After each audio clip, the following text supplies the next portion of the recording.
작은 가게를 운영하고 있는 40대 여성입니다. 얼마 전 세상에서 가장 존경하고 사랑하는 사람을 떠나 보냈어요. 그동안 힘들고 마음 아픈 일들이 정말 많았지만 누구보다 의지했던 사람이 있었기에 견딜 수 있었거든요.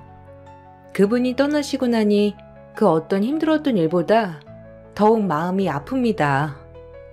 그래도 저에게 세상을 꿋꿋하게 견뎌 살아야 하는 이유를 알려주셨기에 이렇게 열심히 살아내고 있어요. 그분은 바로 저의 시어머니이신데요. 어떻게 보면 세상에서 제일 어려운 관계이기도 하지만 저는 정말 특별한 시어머니를 만났던 것 같아요. 제 이야기를 여러분들에게 전해드리려고요. 전 무척이나 가난한 집에서 태어나 성인이 될 때까지 쉴 틈 없이 일을 하고 살았어요. 부모님은 능력이 없으셨고 몸도 좋지 않으셔서 제가 성인이 되고 다 돌아가셨죠. 주변에 친인척도 없고 항상 아르바이트를 하느라 바쁘게 사니 친구들도 별로 없었는데요. 그러던 중 직장 거래처 직원이었던 남편을 만나 사랑을 하게 되었어요. 누구보다 춥고 시렸던 제 마음에 남편은 따뜻한 위로가 되어 주었답니다. 저와는 다르게 밝고 활발했고 사람들과도 잘 어울리는 사람이 남편이었어요. 남편은 저에게 든든한 기둥이 되어주고 싶다고 했고 그렇게 결혼을 결심하게 되었죠. 그런데 처음 결혼할 때 시모의 반대가 무척이나 심했는데 가난하고 친정도 없었기에 시모의 입장에서는 못마땅할 수 있겠다 생각은 했지만 너무나도 반대를 하셔서 서운한 마음도 있었죠. 계속해 설득하고 나서 결혼까지 무사히 하게 되었는데 나중에 시모의 마음을 알게 되었어요. 지원아, 내가 결혼하기 전에 너무 반대해서 조금 서운했지? 사실 내가 결혼을 반대한 이유는 우리 영수가 아직 철이 없어서 그랬어. 결혼하기 전에 영수한테 들어보니 지원이 네가 어릴 적부터 고생도 많이 하고 홀로 꿋꿋하게 살아온 것 같더라고. 너무 장하고 기특했어. 어린 나이에 얼마나 힘들었을까 싶었고. 그런데 결혼 생활은 말이야. 그런 아픔들이 독이 될 때가 있어. 다투게 될 때면 그게 흠으로 보이기도 하지. 영수가 그걸 다 오로지 인정할 수 있을까 생각하니 난 확신이 안 들더라고. 네가 부족해서가 아니라 우리 아들이 아직은 부족한 것 같아서 반대한 거야. 어머님, 저는 제가 마음에 들지 않으셔서 그런 거라 생각했어요. 솔직히 말하면 영수 씨는 직장도 좋은데 어머님 능력도 있으시고 잘 사시니 저는 눈에 차지 않으실 거라 생각했거든요. 제가 열심히 살았지만 사실상 엄마 아빠도 다 돌아가셔서 안 계시고 친척도 없으니 어머님 입장에서는 마음에 드실 부분이 없을 거라 생각은 하고 있었어요. 어머님이 반대하신 건 이해할 수밖에 없죠. 아니야. 그건 네가 어쩔 수 있는 일이 아니잖니. 나도 영수 혼자 키우면서 참 고된 일이 많았거든.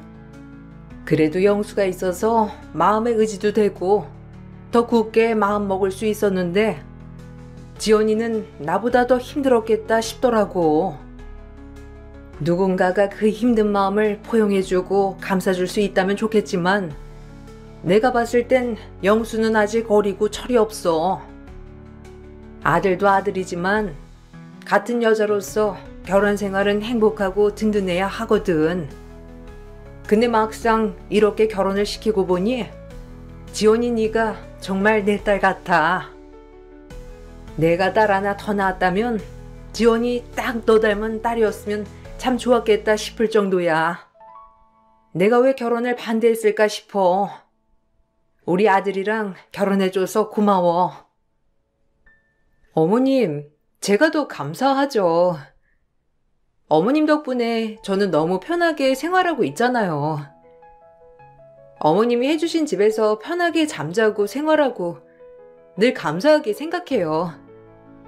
영수 씨도 저도 어머님께 더 잘할게요. 처음 시어머니는 너무나 어려운 분이셨는데 항상 조심스러웠고 어떻게 행동을 해야 할지 고민이었죠. 그런 제 마음을 다 알고 계시는 것처럼 어머님은 저를 더 편하게 해주셨어요.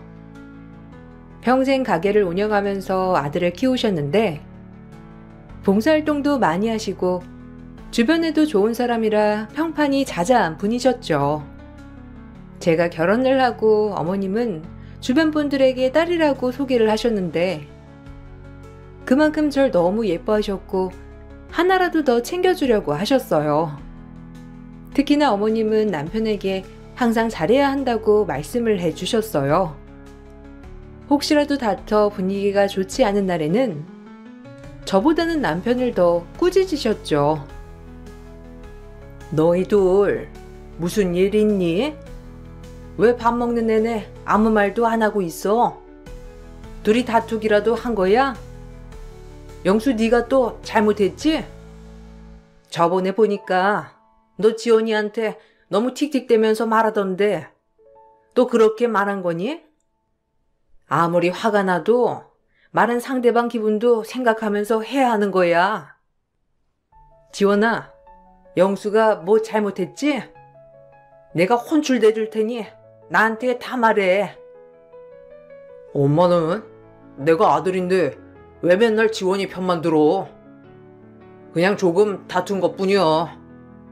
엄마도 가게 하고 있으니까 알 거 아니야. 손님 한 명 한 명 얼마나 소중한지. 나한테도 소중한 고객들이 있는 건데 지원이는 내가 유난이라고 하잖아. 저번에 말했지? 초등학교 동창.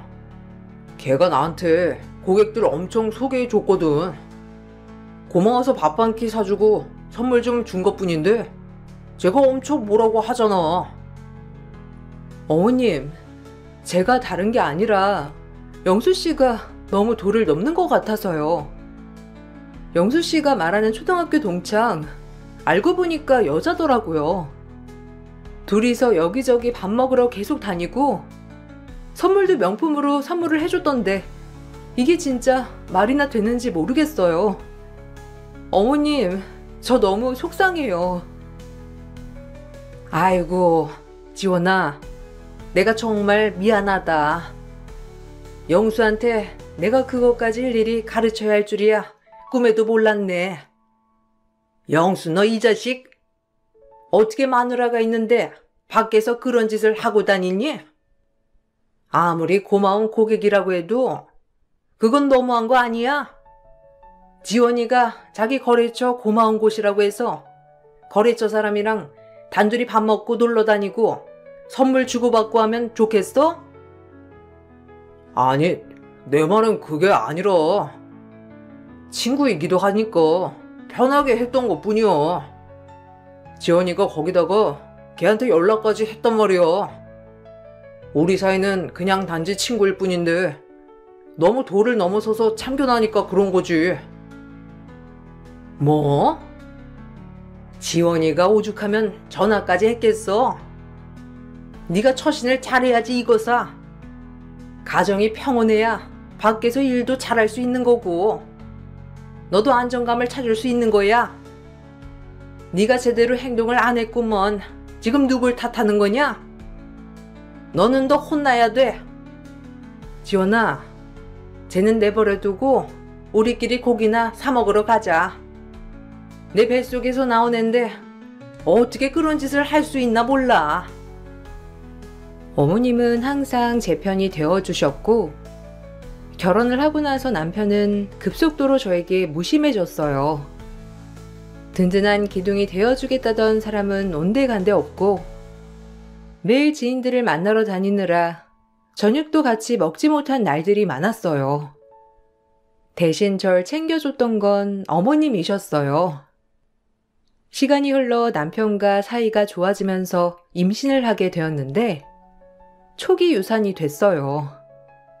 임신 소식을 듣고서 누구보다 기뻐하셨던 어머님은 제 걱정에 하던 일도 모두 중단하시고 제 몸 관리를 해주셨죠. 아가, 몸을 따뜻하게 해야 돼. 어디 아픈 곳은 없니? 족이라곤 하지만 그래도 조심해야 하니까 너무 무리하지 마. 먹고 싶은 건 없어? 요 앞에 네가 좋아하는 빵집 문 열었던데 금방 빵 사올게. 집안일도 하지 말고 푹 쉬고 있어. 집안일은 내가 해도 되고 영수가 해도 되니까 신경 쓰지 말고, 알았지? 어머니, 감사해요. 아이 심장 소리 이번에 가면 들을 수 있을 줄 알았는데 너무 기대를 많이 했나 봐요. 제가 나이도 있고 그래서 자연 임신은 조금 어려울 수 있겠다는 생각은 했었는데 이렇게 덜컥 되고 나니 마음속으론 너무 기뻤나 봐요. 기대를 많이 해서 실망도 크네요. 어머님도 그러시죠? 죄송해요. 어머님도 손주 많이 기다리셨을 텐데. 에이, 나는 네가 건강한 게 우선이야. 건강해서 너희들이 행복하게 아이 낳고 키우겠다고 하면 좋은 거고, 아이를 낳지 않겠다고 해도 상관없으니 그런 걱정 하나도 하지 말고 미안해 하지도 마라. 난 다른 것보다 네 건강이 나빠질까 걱정이야. 아무리 초기였어도 어쨌든 유산이라는 게 몸에 좋은 건 아니니까 푹 쉬어야 돼.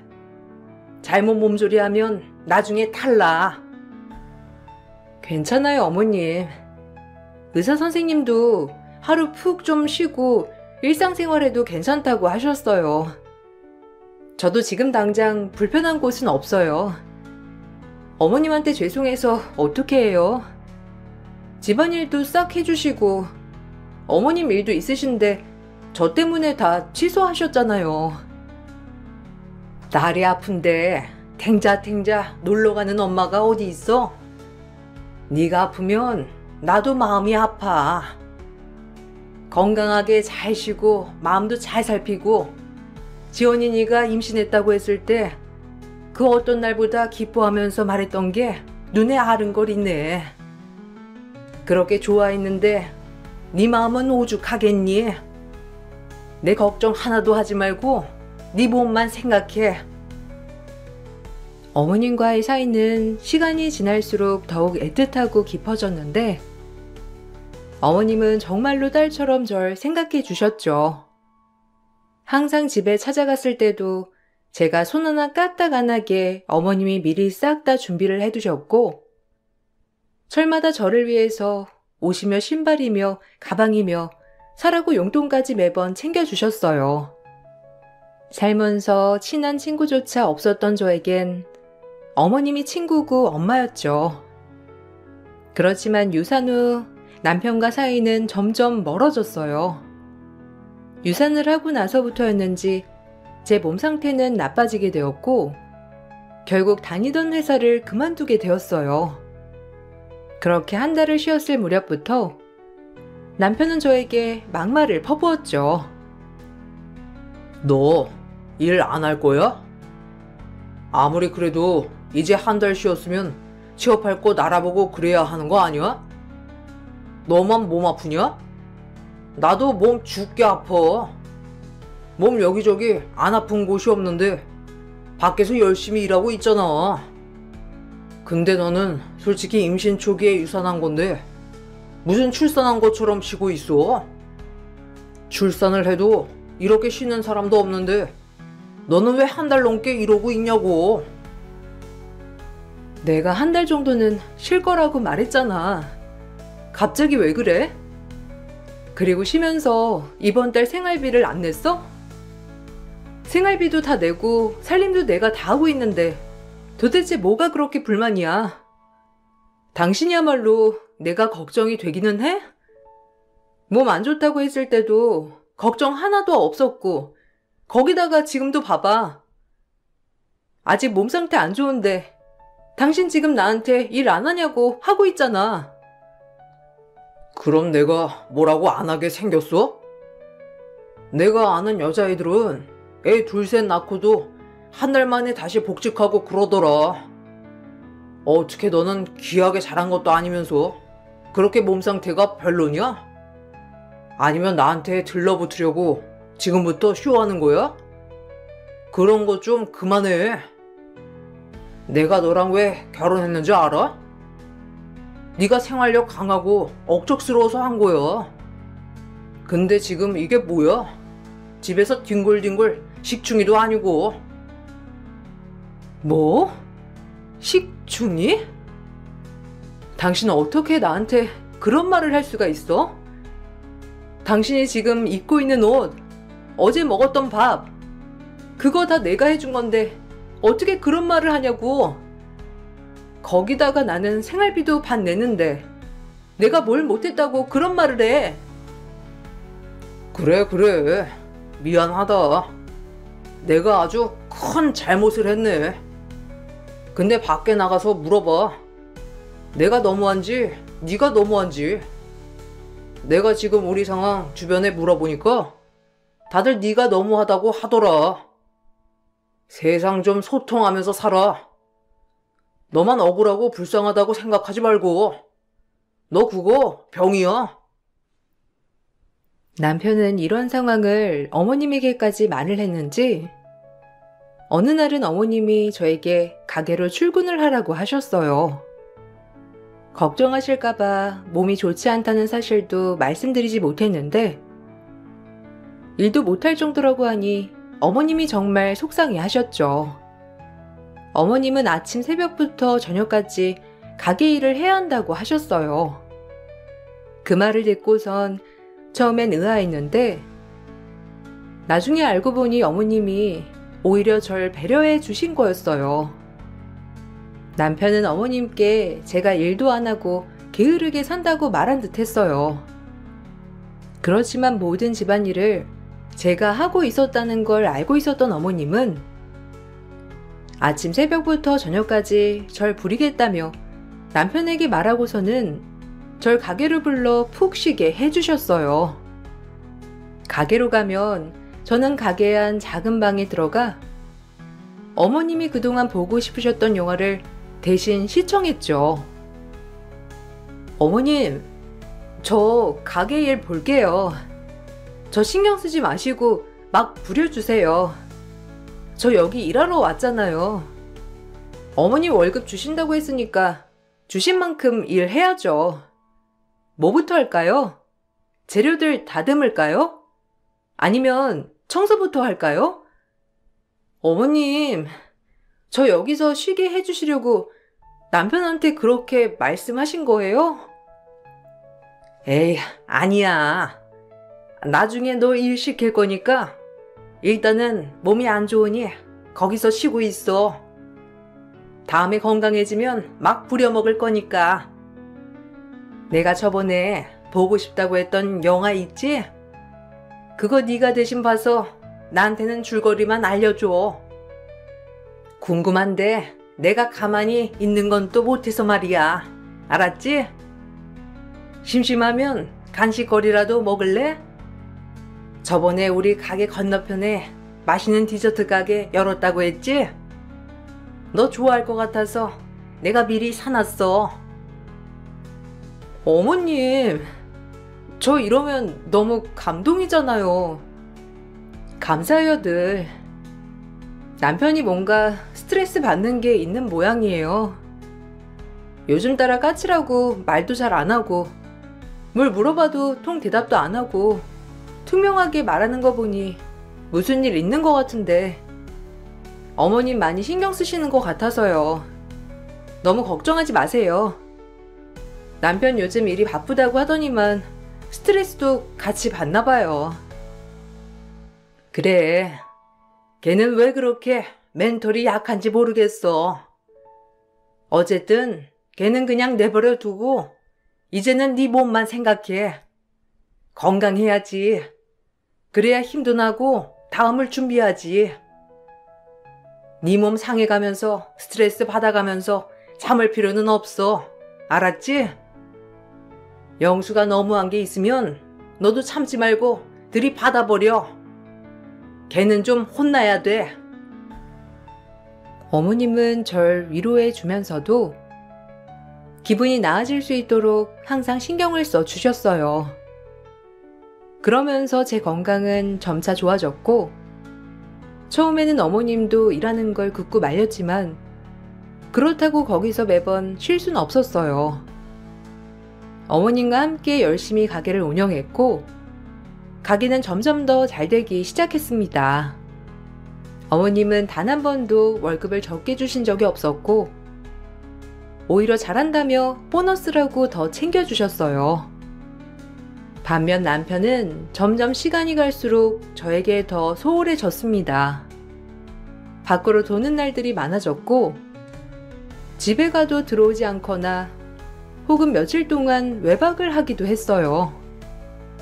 남편에게 대화를 청해보아도 남편은 별다른 대꾸도 하지 않았고, 소가리를 하고 있던 그때 남편이 저에게 할 말이 있다고 하더라고요. 당신은 우리 사이가 지금 괜찮다고 생각해? 나는 솔직히 좀 권태기야. 결혼하고 나서부터 쭉 그런 생각이 들었어. 내가 정말 결혼을 제대로 한 게 맞는 건지 아닌지. 당신이랑 결혼을 하면 행복하고 좋을 거라고 생각을 했는데 생각보다 결혼을 하고 나서 행복하지가 않았어. 당신을 좋아했던 마음도 이제는 없는 것 같아. 당신이 뭘 하든 신경도 안 쓰이니까.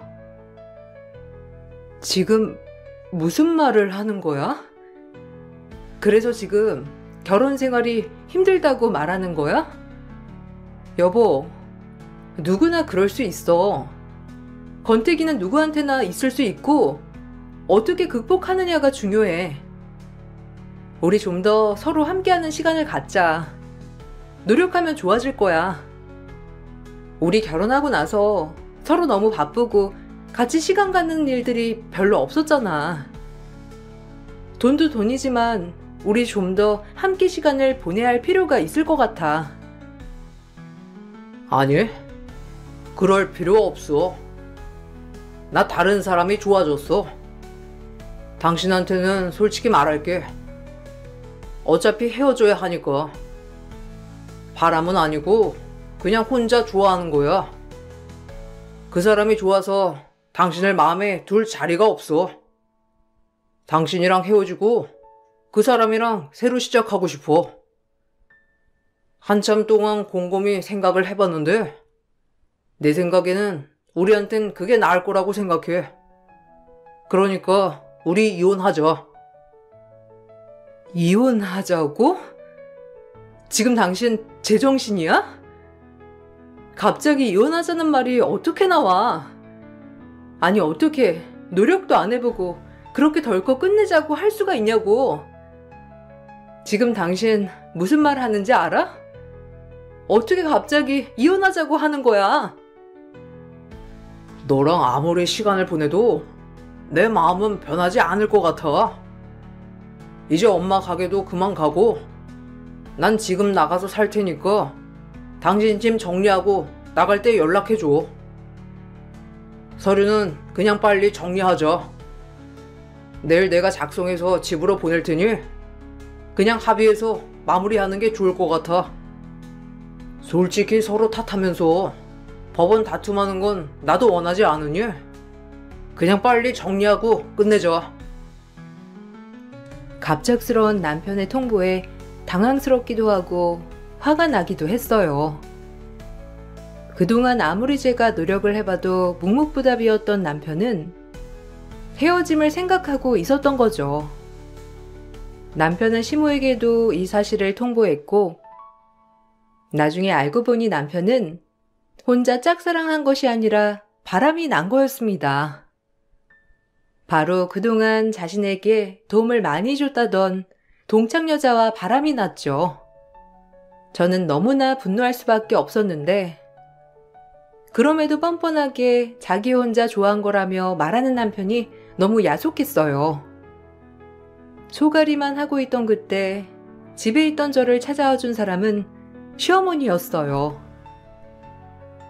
아가, 밥은 좀 먹니? 내가 너한테 입이 10개라도 할 말이 없구나. 자식을 내가 잘못 키운 탓이야. 모두 날 탓하렴. 염치 없게 네 앞에 이렇게 나서는 거 안 된다는 거 알지만 네가 너무 걱정돼서 말이야. 밥은 좀 먹고 있는 거야? 음식이 넘어가지 않아도 조금은 먹어야 해. 아이고, 마른 것 좀 봐. 밥 얼른 차려줄 테니까 한 수저라도 먹어.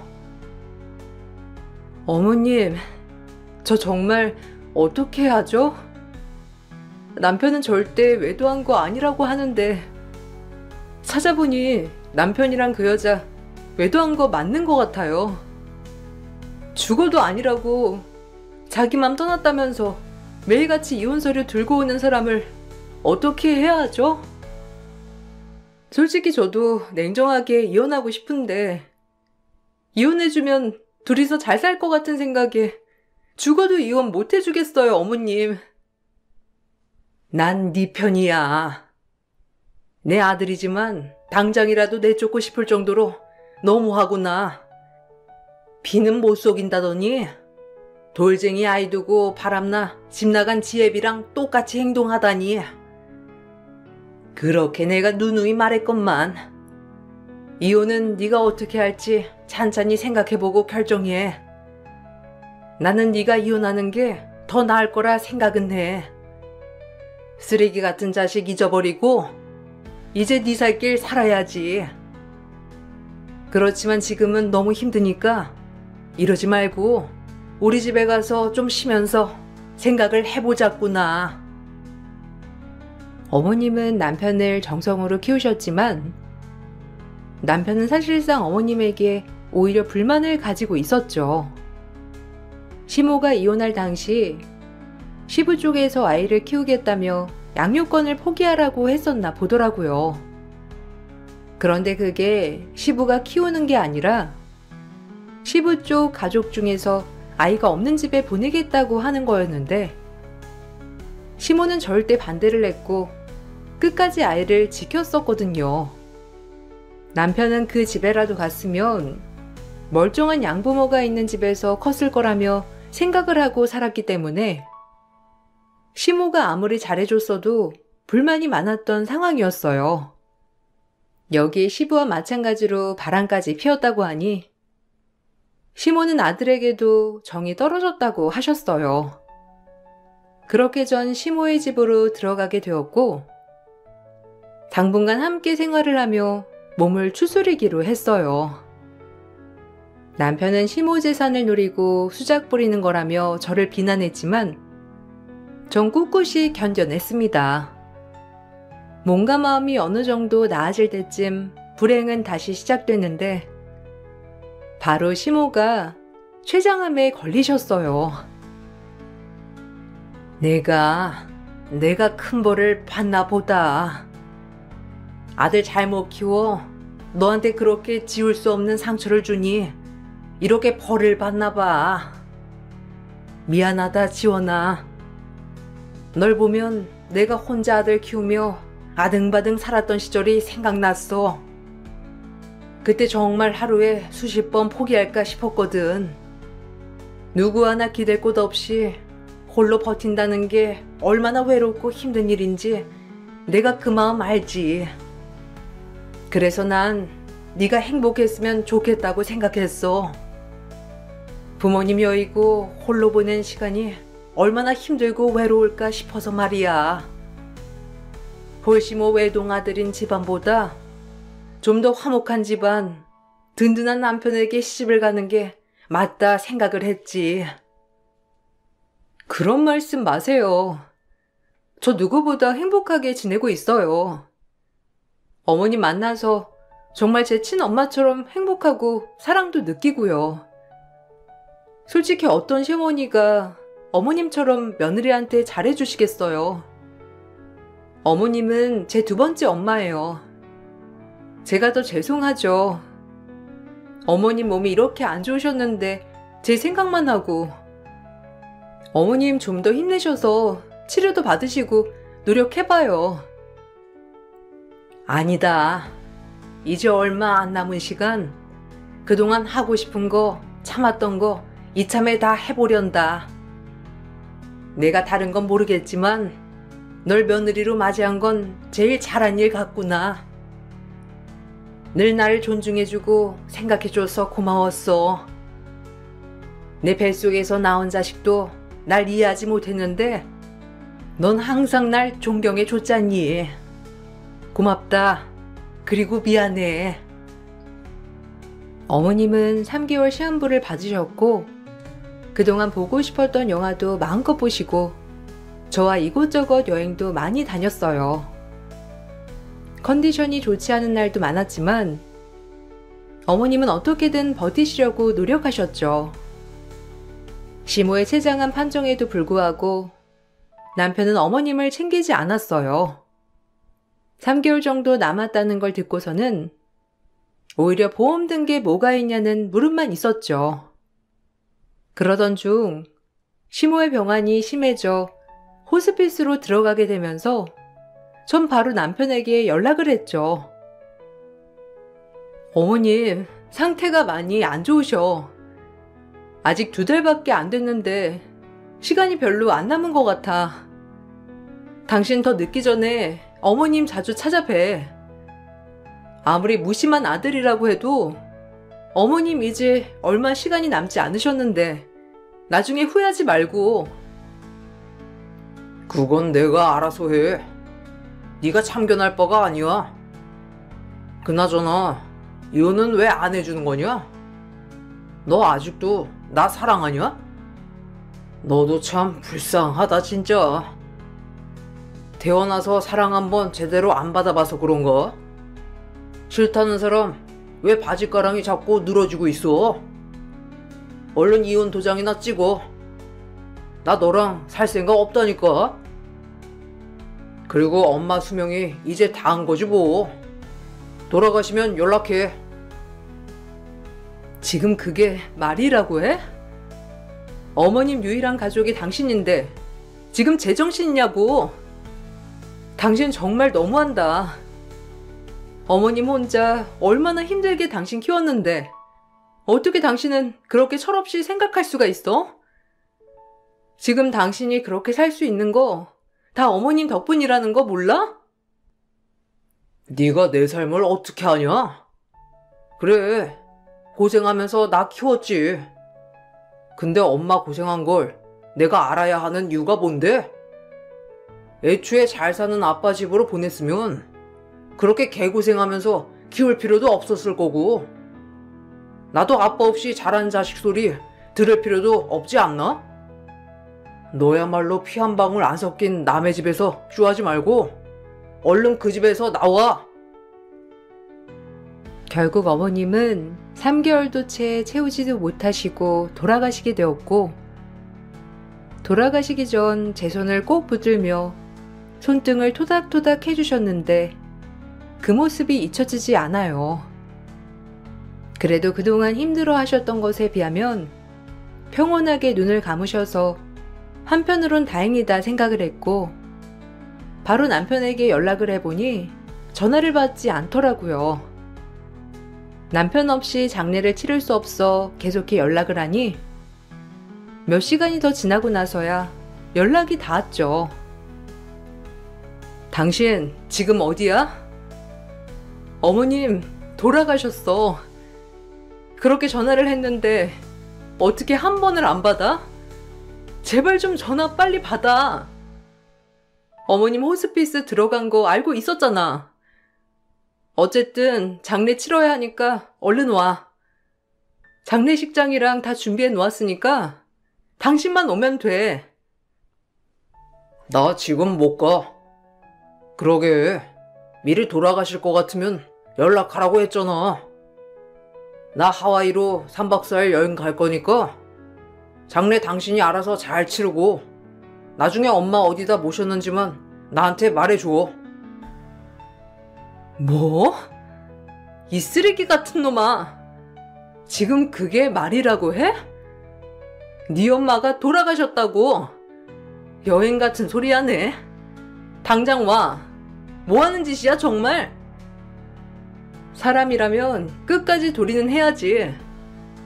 엄마가 아픈데도 한 번 집으로 온 적도 없고 병원 한 번 찾아가 본 적도 없는 놈이 장례식까지 안 와? 너 있잖아.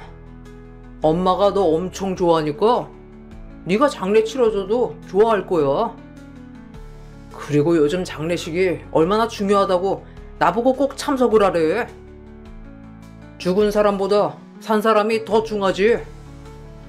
너라도 엄마 잘 보내드리고 나중에 갔다 와서 이혼 도장 좀 찍자. 금수반도 못한 남편의 태도에 전 경악을 금치 못했습니다. 그렇게 어머님을 보내드리고 난 후 전 어머님의 애정이 담긴 가게를 물려받아 운영하게 되었어요. 열심히 가게를 운영하면서 어머님의 빈자리를 채우려고 노력했죠. 그러던 중 가게로 남편과 상간녀가 찾아왔습니다. 너 지금 여기서 뭐하냐? 여기 우리 엄마 가게거든? 네가 뭔데 여기서 장사를 하고 있어. 이제 여기 내 거니까 당장 꺼져. 아니 피도 안 섞인 애가 갑자기 딸 행세를 하고 있어. 어처구니가 없네 정말. 오늘은 장사 그만하고 그리고 이혼 도장 찍으라니까 왜 자꾸 안 찍어? 꼴에 자존심은 있나 봐.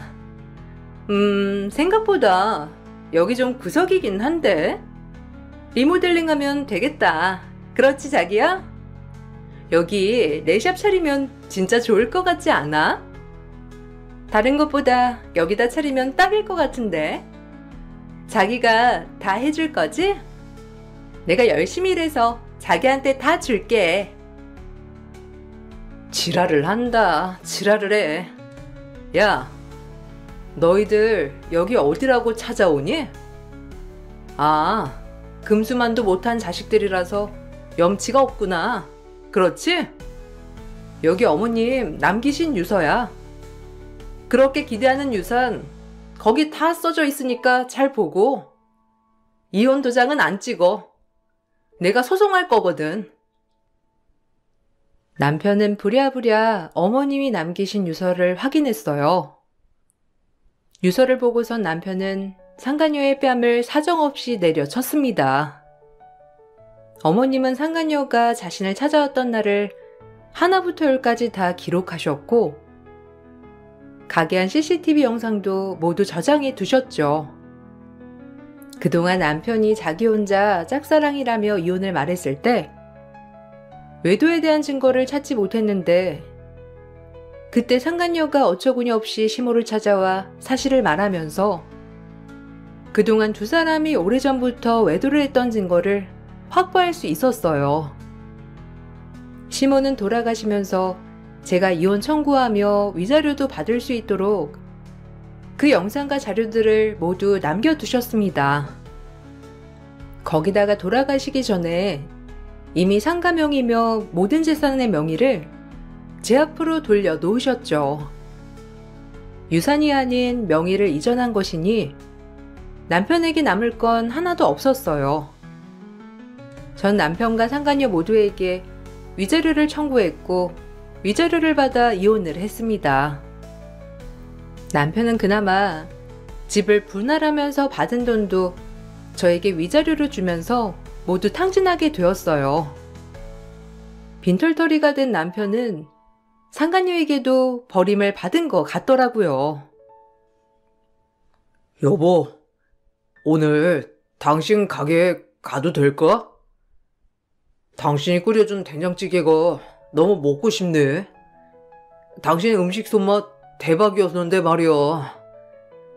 내가 그때는 정말 잘못했어. 남자들은 꼭 그럴 때 있잖아. 잠시 미쳤었나봐. 걔가 엄청 날 꼬드겨가지고 내가 순진했지. 미안해. 우리 다시 시작하면 안 될까? 역시 내 예상을 빗나가질 않네. 어떻게 뻔뻔하게 연락을 하지? 나였으면 창피해서라도 연락 못할 것 같은데.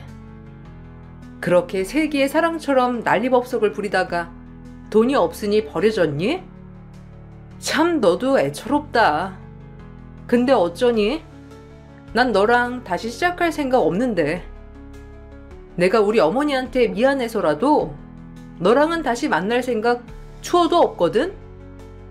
우리 어머니 유언이기도 했고 말이야. 우리 엄마 생각해서라도 우리 다시 잘 만나야지. 솔직히 엄마가 당신한테는 잘 말하지 못했겠지만 나랑 잘 되길 얼마나 바라시겠어. 내가 엄마한테 몹쓸 짓 한 건 인정해. 앞으로 엄마한테 잘 사는 모습 보여드리고 싶어. 왜? 산 사람이 우선이라고 한 사람은 어디 갔지? 왜 이제야 잘 사는 모습을 보여드리고 싶대? 어머님 이 세상에 안 계시는데 참 웃긴다 정말. 다시 한번 나한테 이따위 전화하면 당신 접근금지 신청할 거니까 그렇게 알아. 내 인생에서 이제는 넌 아웃이야. 그렇게 전 남편과 끝을 냈습니다. 지금도 열심히 어머님 가게를 운영하면서 잘 지내고 있어요. 그동안 단골 손님들과도 친해져서 어머님 추억도 공유하며 편안하게 지내고 있답니다. 어머님은 아마 젊었을 적 당신과 비슷한 처지의 저를 보고선 마음이 더 쓰이셨던 것 같아요. 며느리와 시어머니로 만났지만 저에게는 또 다른 친정엄마를 만난 것 같답니다. 지금도 어머님이 많이 보고 싶네요. 그곳에선 고통 없이 푹 쉬셨으면 좋겠어요. 제 사연을 들어주셔서 감사합니다. 여러분들에게도 마음을 온전히 줄 수 있는 좋은 사람들이 많으셨으면 좋겠네요.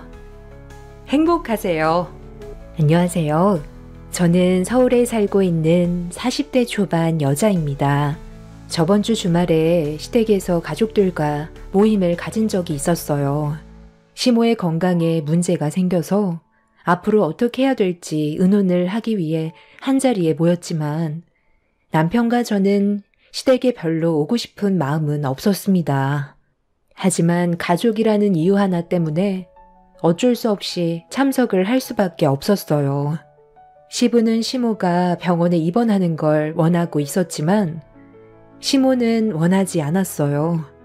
그 이유는 익숙한 곳이 아닌 낯선 환경에서 지내게 되는 걸 원하지 않았습니다. 심각해진 분위기 속에 갑자기 초인종 소리가 울렸고 인터폰을 확인해 보니 시동생과 이혼을 했던 동서가 할 말이 있다며 현관문을 두드리고 있었어요. 시동생은 법적으로 남이 됐으니 문을 열어주지 않아도 된다고 했지만 계속해서 현관문을 두드리는 소리에 시부가 자리에서 일어나 문을 열어주었습니다. 동서는 시부의 얼굴을 보자마자 무릎을 꿇었고 한 번만 기회를 달라며 손이 발이 되도록 빌며 오열을 했지만 시동생이 받아주지 않고 있었습니다. 심각해진 분위기는 작년에 있었던 일들을 다시 떠올리게 만들었어요. 시모는 저보다 항상 동서를 더 신경 쓰고 챙겨줬었는데요. 그 이유는 아이들 문제였어요. 동서는 아들, 딸을 낳았지만 저는 딸 하나 낳아 키우고 있었거든요. 둘째도 낳을 수는 있었지만 제 딸이 태어날 때부터 눈에 장애를 가지고 세상 밖으로 나와서 많은 보살핌이 필요해서 둘째 낳을 생각은 전혀 할 수가 없었죠. 시모는 제 딸이 장애를 가지게 된 게 전부 제 탓이라고 항상 저만 보면 불만을 털어놓았습니다. 아이의 몸에 문제가 생기게 된 것도 마음이 아픈데 시모까지 저만 보면 잡아먹으려고 달려드는 행동들에 상당한 스트레스를 받았었어요. 시모가 저를 무시하니 동서 또한 저를 막대해도 된다고 생각을 하고 있었습니다. 이런 관계가 지속이 되다 보니 지켜보던 남편의 불만은 결국 폭발을 하게 되었습니다. 아이 문제로 동서와의 차별은 집안 전체의 분위기를 안 좋게 만들었어요. 남편은 차라리 얼굴을 안 보고 사는 게 스트레스 안 받고 행복하겠다면서 자리를 박차며 저와 아이를 데리고 밖으로 나갔습니다. 그렇게 시댁과 연을 끊고 지낸 지 어느새 8년이라는 시간이 지나갔고 시모와 동서의 얼굴은 안 보고 지냈었지만 시부와 시동생이 저희 집에 가끔 찾아와서 어떻게 지내고 있는지 정도는 대충 알 수 있었어요. 안 좋은 관계가 오랜 시간 지속이 되자 시부도 걱정이 많았는지 저희 집에 잠깐 오셨을 때 앞으로의 관계에 대해 물어보셨습니다. 서로 얼굴 안 보고 지낸 지 벌써 8년이나 됐다. 언제까지 이렇게 지낼 거니? 가족끼리 등을 돌리고 산다는 게 무조건 해결 방법이 되는 건 아니란다. 그렇긴 하죠. 그런데 아버지도 보셨겠지만 재수 씨 아이랑 제 딸을 너무 비교하잖아요. 앞이 완전히 안 보이는 것도 아니고 그래도 희미하게나마 아주 조금은 보인다는 거 아버지도 아시잖아요.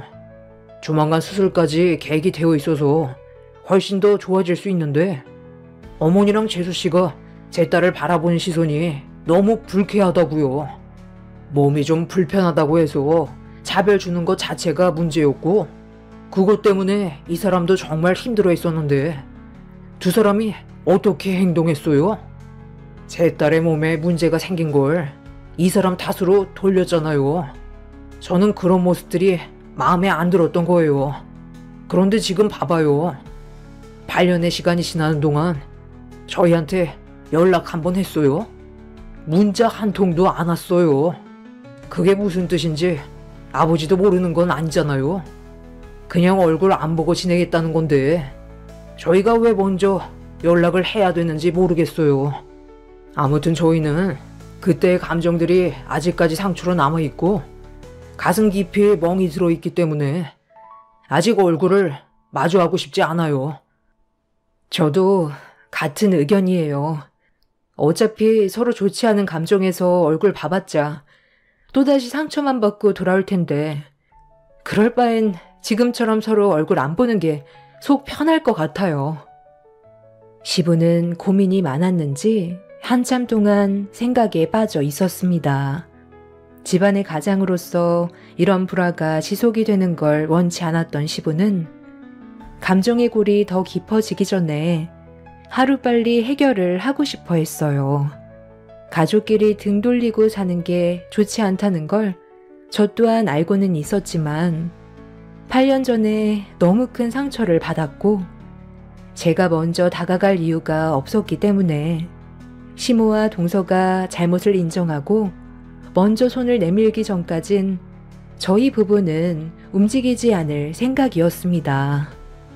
그렇게 시부와 짧은 시간 동안 대화를 나누게 되었지만 해결할 수 있는 방법은 찾지 못했었죠. 몇 달 뒤 오게 될 설 명절날 서로 함께 모여 좋게 풀어나가길 원했던 시부의 생각을 저희 부부가 모르는 건 아니었지만 원인 제공자인 시모와 동서가 움직이지 않는 한 저희가 먼저 시댁에 찾아갈 일은 없었습니다. 그리고 제 딸의 수술이 코앞이라 여러 가지 신경 쓰는 일이 만들고 싶지 않았어요.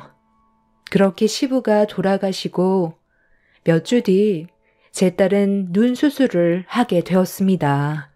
반맹아라고 사물의 분간은 어느 정도 가능하나 생활을 할 수 있을 정도는 아니라서 저희 부부는 제 딸이 어느 정도 수술을 감당할 수 있을 나이대까지 기다리기로 했었어요.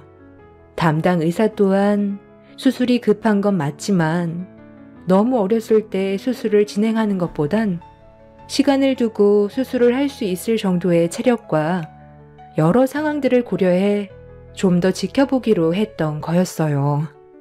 그리고 어느 정도 시기가 맞았을 때 제 딸의 눈 수술이 결정이 되었고 정말 다행이었던 건 성공적으로 수술이 끝이 나게 돼서 정상인들처럼 완벽하게 세상을 선명하게 볼 수는 없었지만 그래도 예전에는 보기 힘들었던 글씨 또한 읽어내려갈 수 있었습니다.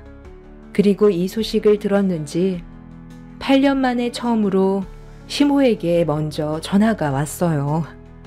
고민 끝에 시모가 8년 만에 저에게 연락한 이유를 들어봐야 할 것 같아 통화 버튼을 눌렀습니다. 시모의 첫 마디는 상당히 밝았었어요. 그동안 잘 지내고 있었니? 최근에 수술이 성공적으로 끝났다면서? 시간이 지날수록 시력이 좋아진다던데 그동안 마음고생 많았겠네. 이제 설 명절도 얼마 남지 않았는데 너희 시아버지가 언제까지 연락 안 하고 지낼 거냐며 하도 난리를 쳐서 이번에 우리 손녀 얼굴도 좀 볼 겸 한번 들렸으면 좋겠다. 가봤자 어차피 안 좋은 말만 듣게 될 텐데 상처되는 말 들을 바엔 안 가는 게 좋을 것 같아요. 그리고 어머님은 지금 저희 가족한테 미안한 마음에 내켜서 전화한 건 아니잖아요. 아버님이 화내셔서 억지로 어쩔 수 없이 전화하신 걸 텐데 가봤자 저희가 얻을 수 있는 건 없을 것 같아서요. 아이 참, 어머님 저 좀 바꿔주세요. 형님 저예요. 이번에 그냥 좀 오면 안 돼요? 아버님 때문에 눈치 보여서 살 수가 없어요. 그리고 이번에 어머님이 형님한테 줄 게 있나 봐요. 뭔진 잘 모르겠지만 일단 와서 받아가는 게 좋겠어요. 잠깐 얼굴 보는 건데 그게 그렇게 어려운 건 아니잖아요? 8년간 얼굴 안 보고 지냈으면 충분하다고 생각하는데요. 이번에 민서 입학하지 않아요? 우리 둘째 효주도 이번 연도에 입학하잖아요. 그래서 어머님이 겸사겸사 모이자고 하는 거니까 이번 기회에 하고 싶은 말 있으면 설 명절 때 꼭 오세요. 저도 눈치가 있지.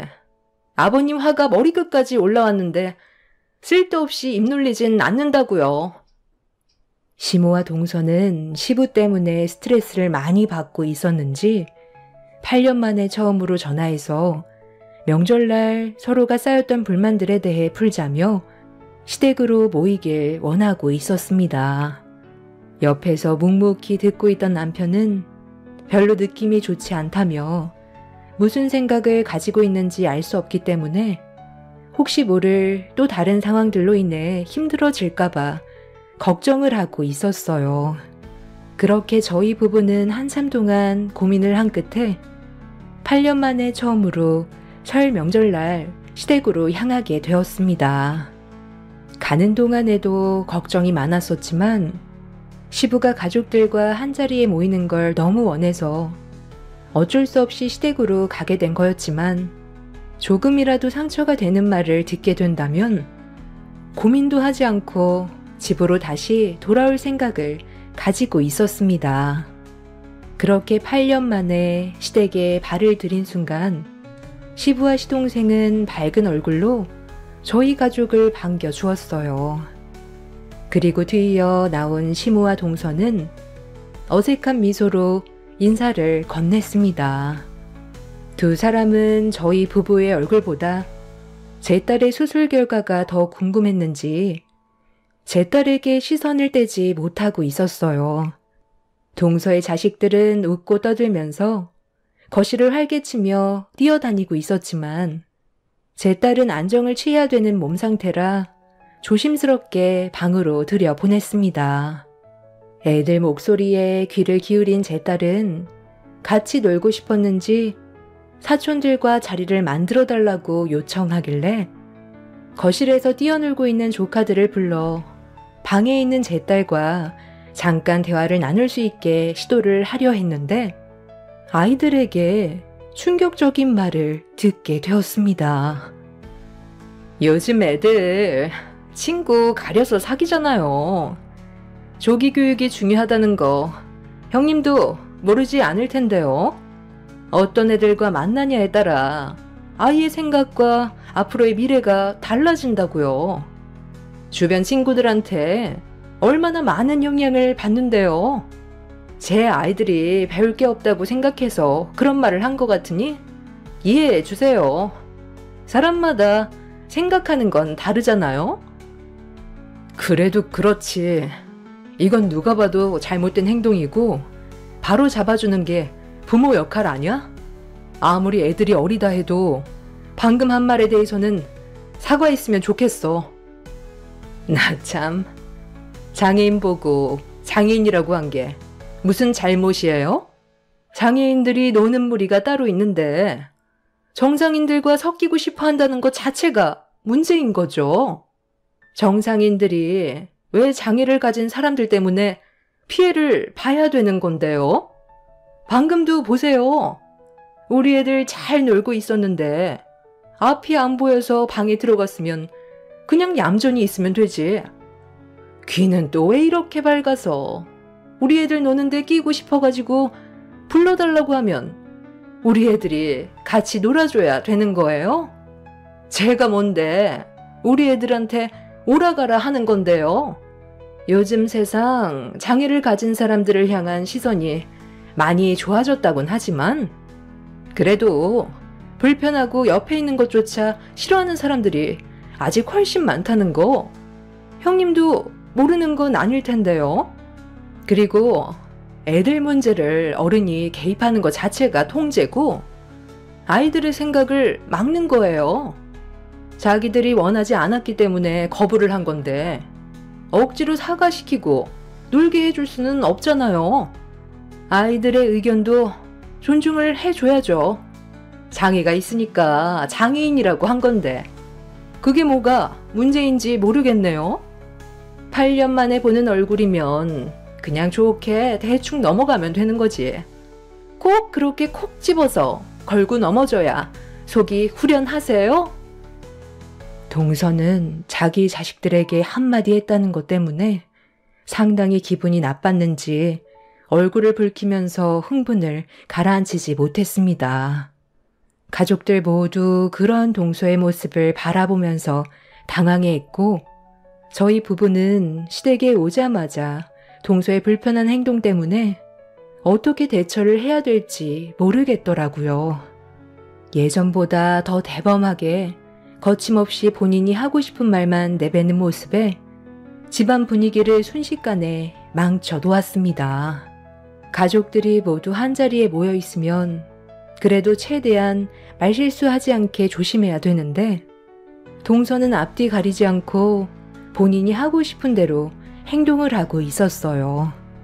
시모는 붉어지는 시부의 얼굴을 보곤 또다시 큰일이 생기지 않게 하려고 서둘러 상황을 마무리 지었고 어서 저녁이나 먹자는 말로 분위기를 전환시키려 했어요.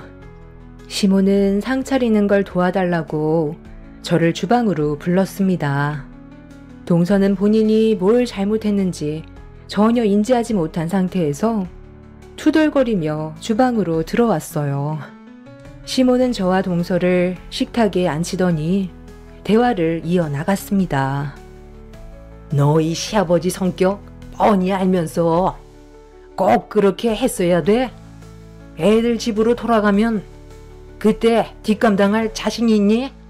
내 큰아들 입에서 2번 다시 오지 않겠다는 말이 나오는 순간 우리 입장도 상당히 안 좋아진다는 거 몰라?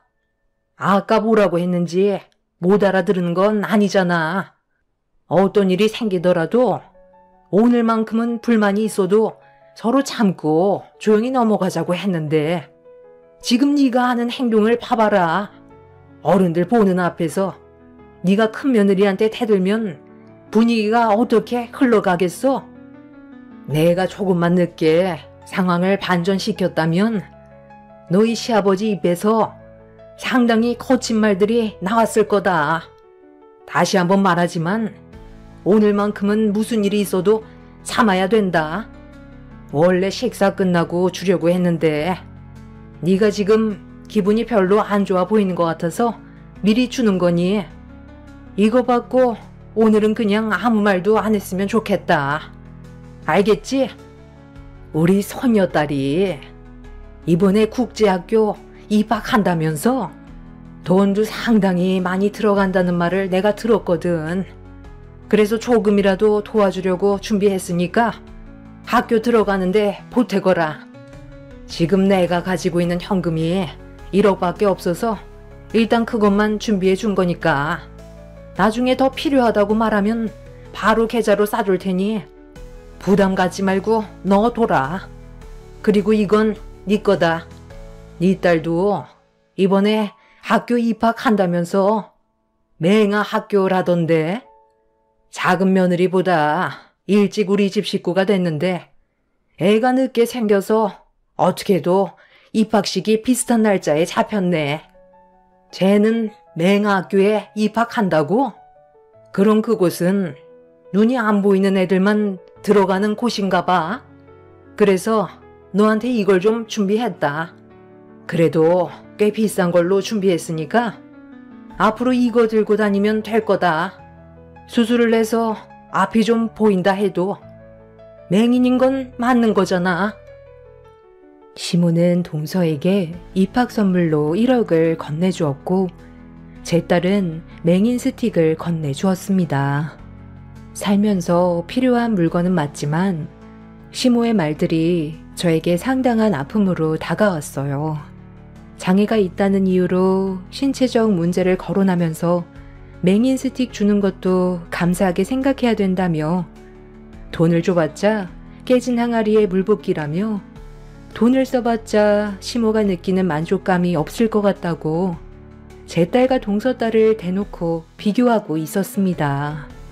어른들부터가 비교를 하는데 애들이 뭘 보고 배웠겠어요. 동서나 시모나 다를 건 전혀 없어 보였어요. 식탁 테이블에 올려져 있던 스틱을 주워 들었는데 뭔가 이상한 점을 발견했어요.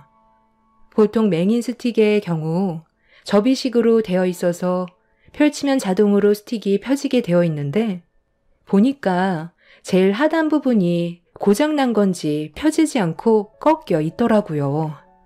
뭔가 이상해서 자세하게 살펴보니 스틱 아랫부분이 상당히 심하게 휘어져 있었습니다. 하자가 있는 스틱을 건네준 시모에게 불량인 것 같다고 얘기하자 돌아오는 대답이 정말 어이가 없었네요. 그게 말이야. 내가 너 오기 전에 맹인인 것처럼 사용을 한번 해봤거든. 그런데 눈을 감고 걸어가다 보니 턱을 넘지 못해서 넘어졌는데 그때 휘어져 버렸지 뭐냐. 그래도 사용하는데 문제는 없을 것 같아 준 거니까 대충 사용하면 되지 않겠어? 어차피 시력도 조금씩 회복이 되고 있는 중이라며. 혹시 모르니까 가지고만 있던지 쓸 수 없을 것 같으면 그냥 버려라. 인터넷에 보니까 맹인 스틱 10,000원도 안 하더구만. 너도 몇 개 있을 거 아냐. 지금 네가 들고 있는 거 AS가 되는 제품이긴 한데 내가 그거 고쳤을 시간이 어디 있니? 그런데 눈이 보이는 건 맞는 거지? 수술이 성공적이었다면서. 그런데 바라보는 시선이 아직 초점이 안 맞아서 그런지 눈에 사시가 있는 것 같더라. 아까 그 모습을 보는데 여자로 태어나 결혼 한번 못 해보겠구나. 그 생각이 먼저 들더라고. 맹인들은 맹인들끼리 결혼하니? 그럼 그 사이에서 태어난 아이도 맹인이 되는 거야? 맹인도 유전일지도 모르잖아. 너희 집안에 시각장애를 가지고 있는 사람들은 없었니? 에휴, 너희들만 보면 한숨밖에 안 나온다. 오늘은 떡국으로 대충 때울 테니까 서둘러 준비하도록 하자. 다들 바쁜데 빨리 먹고 가야 할 거 아니야? 언제까지 우리 집에 붙어 있을 순 없잖아. 시모는 자리에서 일어나 냉장고로 향했어요. 시모의 한마디 한마디가 저에게 엄청난 상처로 가슴에 박히는데 제가 왜 이런 말을 듣고 있어야 되나 싶더라고요. 8년 전이나 지금이나 달라진 건 아무것도 없다는 걸 느끼게 되는 순간이었고 남편과 집으로 돌아가게 되면 다시는 시댁에 오고 싶지 않았습니다. 동서는 기분이 금세 풀려서는 시모 옆에 찰싹부터 음식을 준비하고 있었어요. 그 모습들을 보면서 저도 제 할 일을 찾아 식사를 준비했고, 그렇게 가족들이 모두 둘러앉아 자리에 앉았는데 갑자기 제 딸이 시모가 앉을 자리에 있던 떡국과 제 것을 바꿔달라고 보채고 있었습니다. 이유를 알지 못해 왜 바꿔야 되냐고 물어봤는데 제 딸은 계속 떡국을 바꿔달라는 말만 반복했어요. 저는 그런 딸의 기분을 맞춰주기 위해 떡국을 바꿔놓았고, 그렇게 모두 함께 모여 8년 만에 첫 식사를 하게 되었습니다.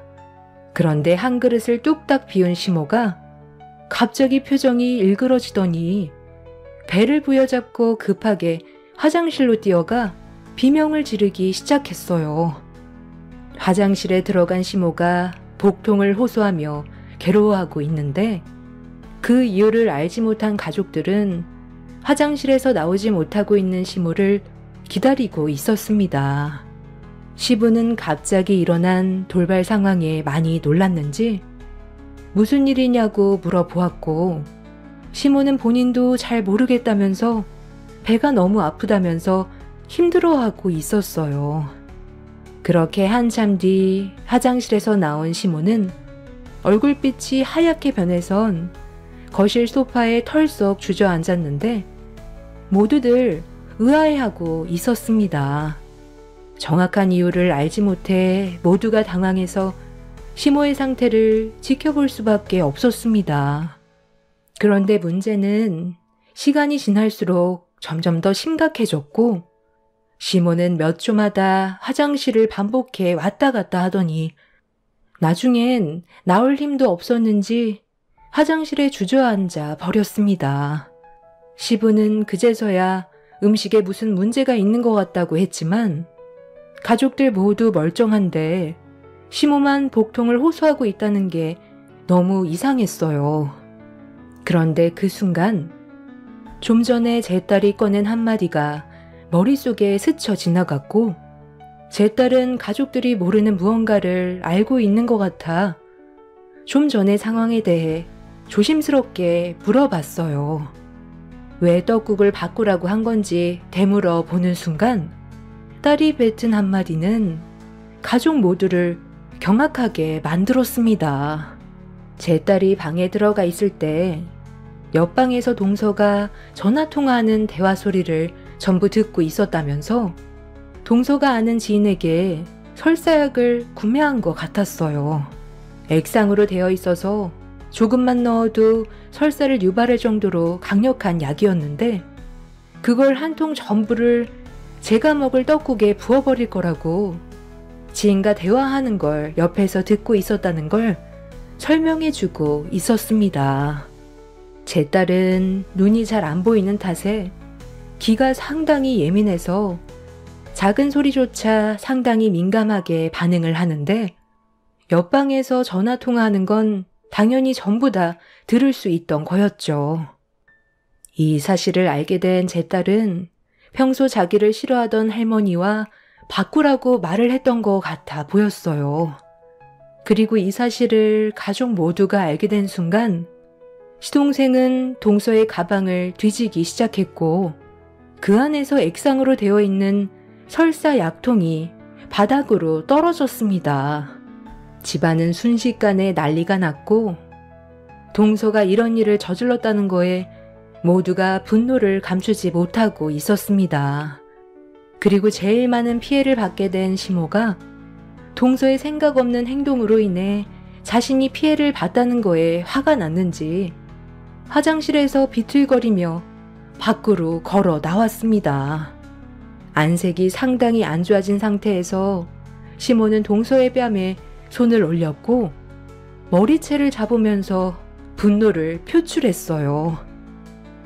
내가 다른 건 다 참고 넘어갈 순 있지만 먹는 걸로 장난치는 건 절대 용서할 수가 없다. 지금 내 몸 상태가 어떤 줄 알고는 있니? 네가 생각 없이 저지른 행동 때문에 지금 서 있는 것조차 힘들다고. 힘들게 만든 음식에 누가 설사약을 집어넣으래? 어딜 도망쳐? 당장 이리 안 와? 오늘 네가 한 행동은 절대 용서할 수 없다. 너도 똑같이 당해봐야 돼. 바닥에 떨어진 설사약 좀 이리 가지고 와라. 거기 있는 거 얘 입에다 전부 다 털어넣어라. 얼마나 고통스러운지 너도 느껴봐. 어머니, 죄송해요. 저는 그냥 형님이 저희 집안 식구라는 게 너무 싫어서 걸려주려고 몰래 설사약을 넣었던 건데 어머님이 드시게 될 줄 정말 몰랐어요. 아무리 내가 싫다 해도 어떻게 사람이 먹는 음식에 그런 짓을 저지를 수가 있어? 지금 동서가 한 행동 때문에 어머님이 얼마나 힘들어하는 줄 알아? 다 필요 없고 네가 직접 느껴봐라.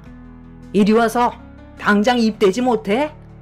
너는 나보다 더 큰 고통을 당해봐야 하니까 2통 다 입에 털어넣어라. 시몬은 바닥에 떨어져 있던 약을 주워들어 비틀거리며 동서에게 걸어갔어요. 동서는 죄송하다면서 무릎 꿇고 손이 발이 되도록 빌었지만 시몬은 이미 이성을 잃어버린 상태라 아무 말도 들리지 않았습니다. 그렇게 시모가 동서의 얼굴을 잡아 입에 설사약을 털어 넣으려는 순간 동서는 먹기 싫다면서 시모를 강하게 밀쳤고 이미 온몸에 힘이 많이 빠져있던 시모는 저항도 하지 못한 채 그대로 밀쳐지면서 넘어져 버렸습니다. 그런데 시모가 넘어지는 순간 거실 테이블 모서리에 얼굴을 부딪힘과 동시에 미동조차 하지 않았어요. 가족들 모두 움직이지 않는 시모의 모습에 놀랐고 시부가 시모의 몸을 돌렸는데 바닥에 과도가 떨어져 있었고 얼굴에서는 상당히 많은 출혈이 흐르고 있었습니다. 시부는 바로 119에 도움을 요청하라면서 정신을 잃은 시모에게 계속 말을 붙였어요. 하지만 구급차가 올 때까지 시모는 정신을 차리지 못하자 동서는 걷잡을 수 없이 커져버린 상황에 온몸을 떨고 있었네요. 그렇게 가족 모두 병원으로 향한 뒤 수술실에 들어간 시모가 나오길 한참 동안 기다렸어요. 꽤 오랜 시간이 지나고 수술실에서 나온 시모는 병실로 옮겨졌는데 의사의 한마디가 가족 모두를 경악하게 만들었습니다. 시간이 지나면 깨어나겠지만 사고 당시 날카로운 모서리에 눈을 크게 다치면서 양쪽 눈이 거실 테이블 과일 접시에 올려져 있던 가도에 추가적으로 다친 상태라 회복하기에는 힘들 것 같다며 서둘러 이식을 받지 못한다면 평생 앞을 볼 수 없을 거라는 충격적인 말을 듣게 되었습니다. 동서는 그 자리에 주저앉아 버렸고 시동생은 그 말을 듣자마자 동서의 멱살을 잡아 일으켜 세운 뒤 병실에서 난리를 치기 시작했어요. 남편은 상황이 진정이 될 때까지 오지 않는 게 좋을 것 같다면서 시동생이 난리치지 못하게 말린 뒤 동서를 돌려보냈습니다. 결국 이 문제로 시동생은 동서의 얼굴을 보고 살아갈 수 없을 것 같다고 이혼 결정을 내렸습니다. 시모는 이식자가 나타나지 않아 현재까지도 앞을 못 보고 계십니다. 그런데 문제는 여기서 끝난 게 아니었어요. 시모의 몸에 또 다른 문제가 생기게 되었죠. 위에 암이 생겨서 병원에 입원해 항암 치료를 받아야 되는데 앞이 보이지 않는 상태에서 삶의 의욕이 떨어져 버린 상태인 시모는 병원에 가는 걸 거부하고 있었습니다. 그리고 이 소식을 접하게 된 동서가 시댁으로 찾아와 자기가 시모를 모시겠다며 용서를 구하고 있습니다. 시동생이 거부해서 조카들의 얼굴도 못 보고 있는 상태라 동서는 다시 제자리로 돌아오기 위해 발버둥을 치고 있지만 이미 너무 큰일이 벌어져서 시댁 식구들은 동서를 받아주지 않고 있어요. 엎질러진 물을 주워 담을 수 없듯이 동서의 잘못은 돌이킬 수 없는 결과를 가져왔기 때문에 시댁 식구들은 동서를 받아주지 않을 겁니다. 시댁 식구들의 형편이 좋은 거지 동서 집안은 그렇게 잘 사는 집안도 아니었고 이번 일로 인해 법적인 처벌을 앞두고 있는 상태입니다.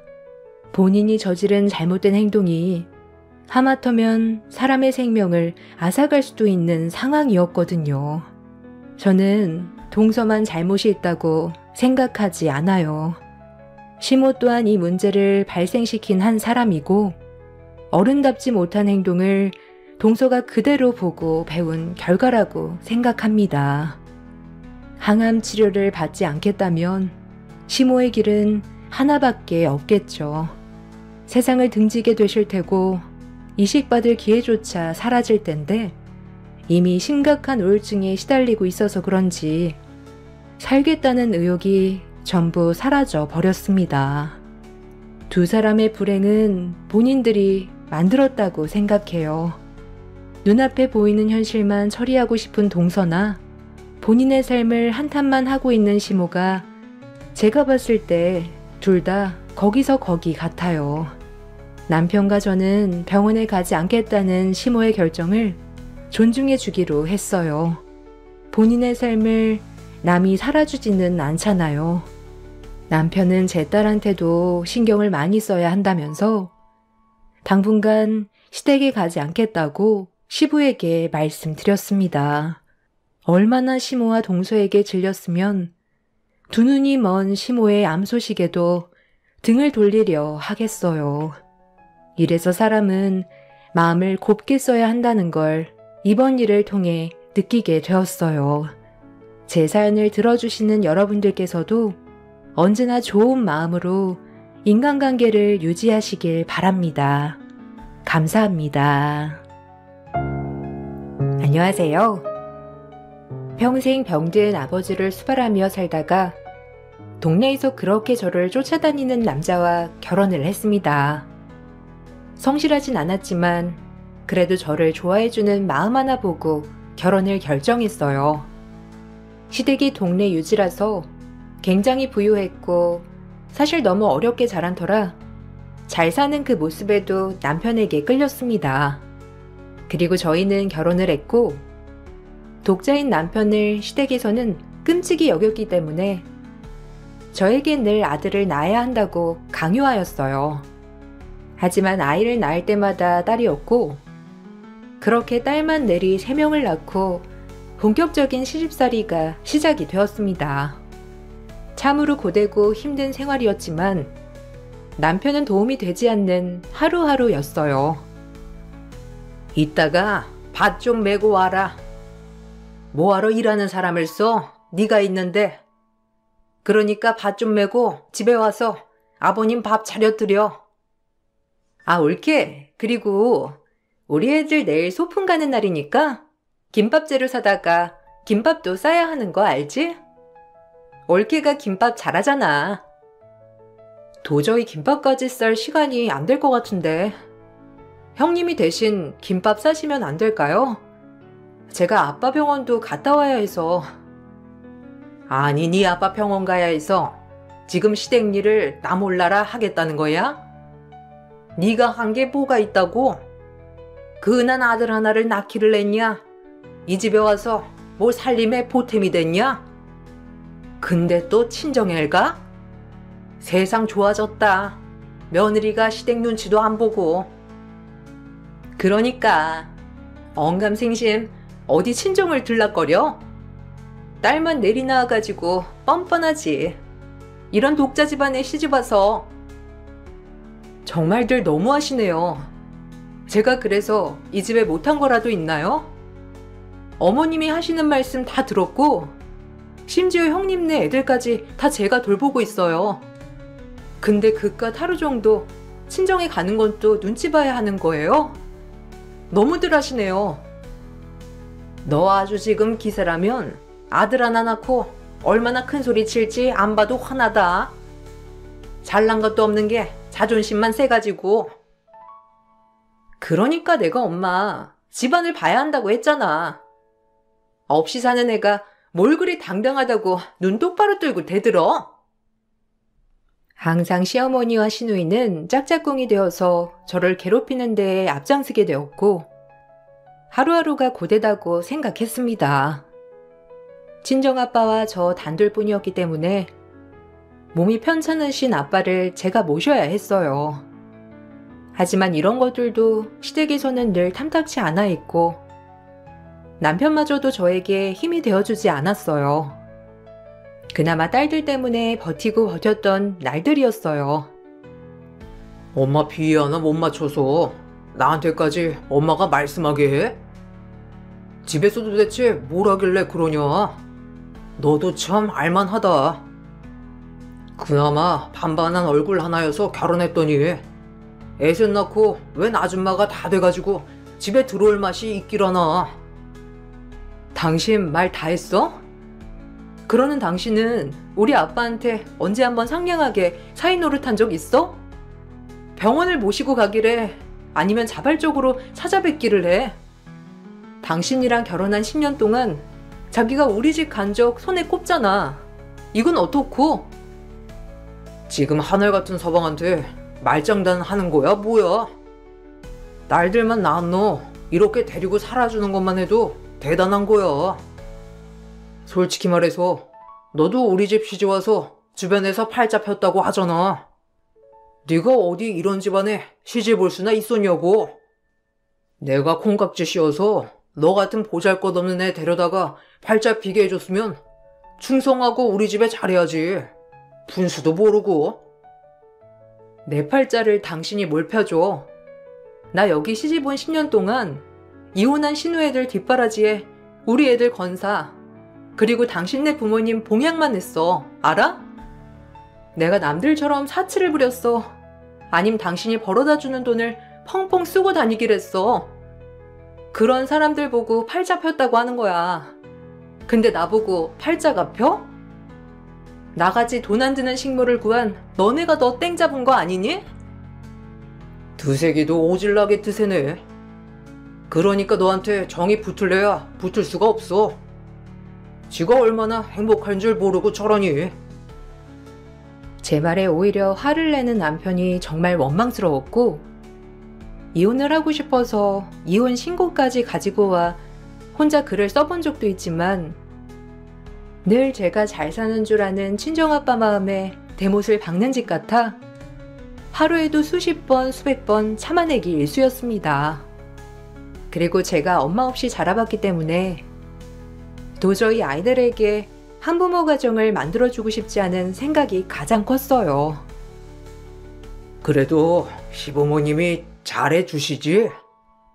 없는 집에서 아무것도 못해가고 그랬는데 받아주신 거 보면 분명 좋은 분들이야. 그럼 잘해주시지. 아빠가 날 잘 키워줬다고 아빠한테도 늘 고마워하셔. 근데 아빠, 나 이번에는 못 내려갈 것 같은데. 병원 혹시 혼자 가실 수 있어요? 거동이 너무 불편할래나? 이번에 시댁 행사도 크게 있고 이래서 며느리가 나 하나잖아. 그럼 괜찮아. 동네 이장한테 태워달라고 해도 되니까 너무 걱정하지 마. 나 절대 신경 쓰지 말고 시어른들한테 잘해. 나야 늘 잘하지. 아빠는 아빠 몸 관리나 잘해요. 건강이 최고야. 내가 시집와서 가장 걱정이 그냥 그거 하나. 아빠란 말이야. 그래도 네가 철마다 과일이며 음식이며 다 잘 보내준 덕에 잘 먹고 나아지고 있어. 그러니까 아빠 걱정은 마라. 하나밖에 없는 딸이 딸 노릇도 못하는 것 같아 마음 아플 때가 한두 번이 아니었습니다. 그렇게 하루하루 시어머니에게 구박을 당하고 이혼한 신우에게 잔소리를 들으며 버티고 버텼어요. 마음을 비우고 다 참자 하며 그저 제가 아닌 것처럼 살았습니다. 그러던 어느 날 시어머니는 동네 약방에서 한약을 잘못 드시고 신장이 다 망가지고 말았어요. 진맥도 재지 않고 그저 몸에 좋다는 약재를 퍼부어 약을 다려 먹다가 그 꼴이 난 거예요. 시어머니의 신장이 망가지자 가족들은 온통 비상에 걸렸습니다. 아이고, 어쩌냐. 내 나이 이제 70인데 아직 살 날이 30년이나 더 있는데 이러다가 나 골로 가는 거 아니야? 엄마, 그런 말 하지 마. 우리가 신장 검사할 거잖아. 무조건 엄마한테 맞는 신장 있으면 이식할 수 있다니까 걱정 마. 올케도 해야 하는 거 알지? 그래도 가족인데 이런 거 검사 정도는 해야 하는 거야. 그리고 지금까지 배불리 먹고 살았잖아. 당연히 해야지. 지가 누구 덕에 먹고 살았는데.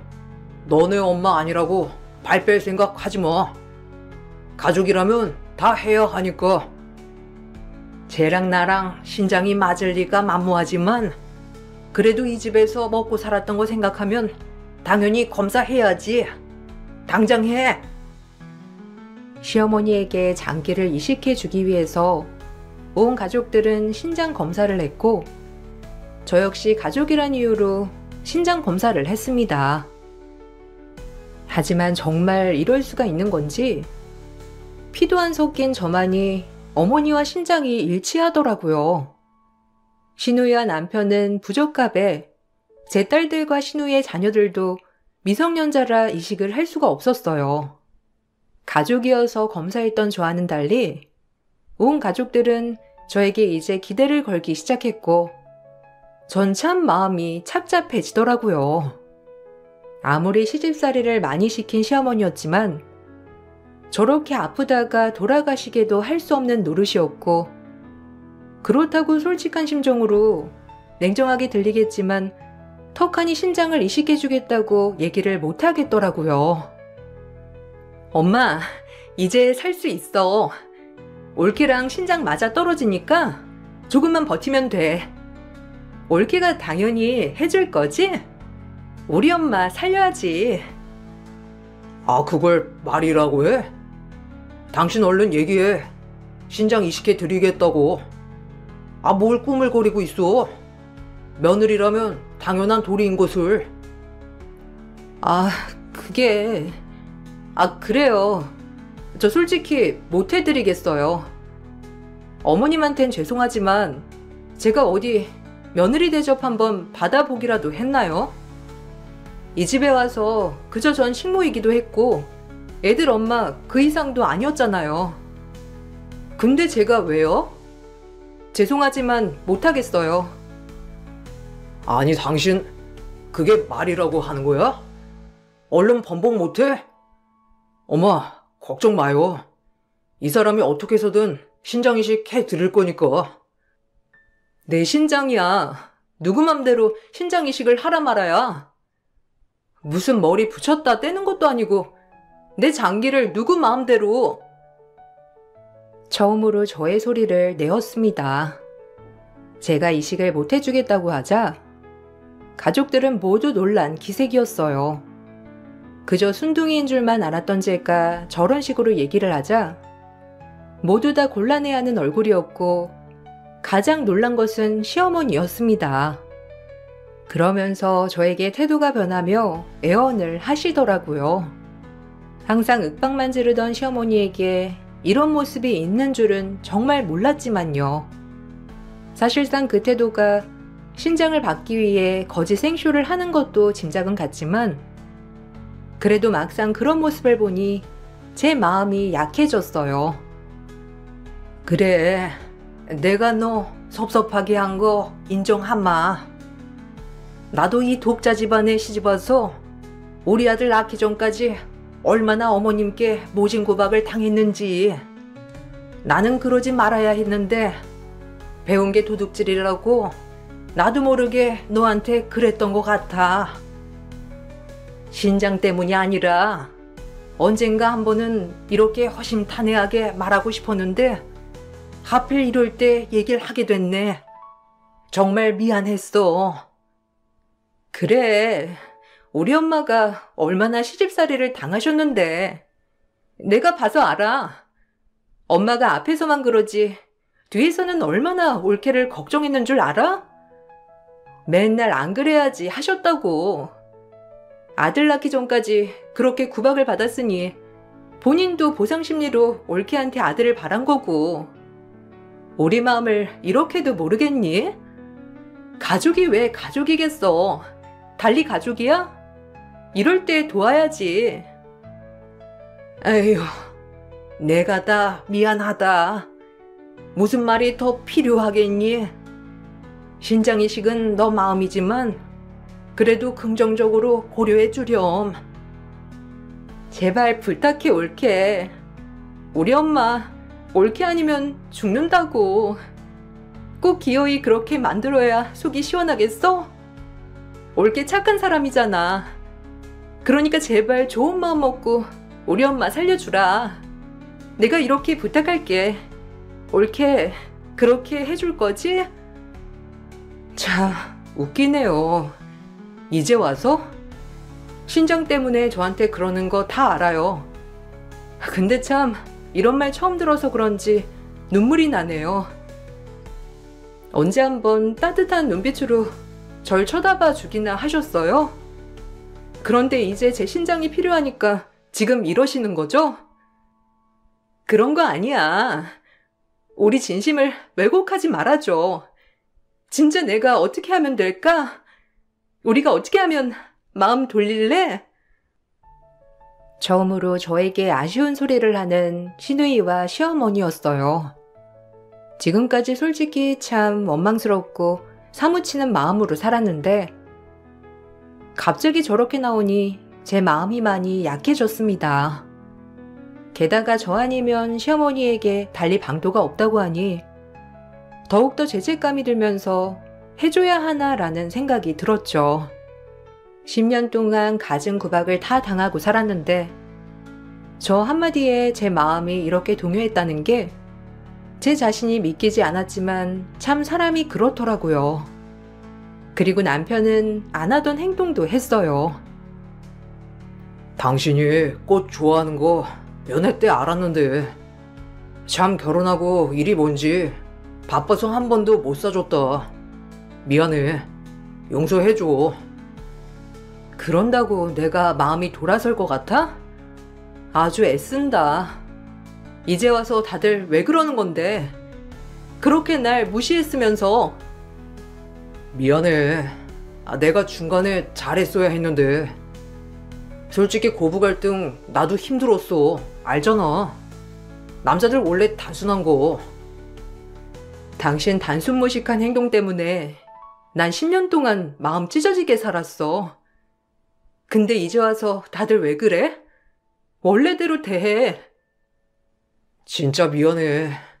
이제 와서 나도 참. 근데 정말 너한테 잘할게. 네가 우리 엄마 살려준 거 절대 잊지 않을 거야. 제발. 애들도 보면 뭐라고 하겠어. 엄마 때문에 할머니가 죽는다는데 당연히 엄마가 이식해줘야 한다고 하지 않겠어? 가족이잖아. 그렇게 애틋한 가족인데 왜 나한테 그렇게 모질었니? 당신 참 말 정말 무슨 천지야. 내가 그동안 얼마나 속상했는데. 알아. 이제야 반성해. 정말 너한테 우리가 못할 짓 많이 하고 비수 많이 꽂았다. 이렇게 벌 받잖아. 용서해 주라. 그날 얼마나 펑펑 울었는지 몰라요. 사실상 가장 듣고 싶었던 말이 시댁 식구들에게 미안하단 소리였습니다. 그런 소리를 이제야 듣게 되니 참 좋았고 눈물이 나왔어요. 그리고 저 역시 시어머니에게 신장 이식을 해주겠다고 마음을 먹게 되었죠. 제가 신장 이식을 해준다고 하자 역시나 시어머니와 시누이 그리고 남편은 안색이 다시 돌아오며 정말 기뻐하였어요. 정말 고맙다, 호미야. 네가 날 살리는 거나 마찬가지야. 내가 이제 너한테 정말 잘할 거니까 두고 봐. 알겠니? 그럼 엄마가 잘해야지. 올케, 너무 고마워. 그래도 올케 덕분에 내가 한시름 마음을 놓는다. 나도 이제 잘할게.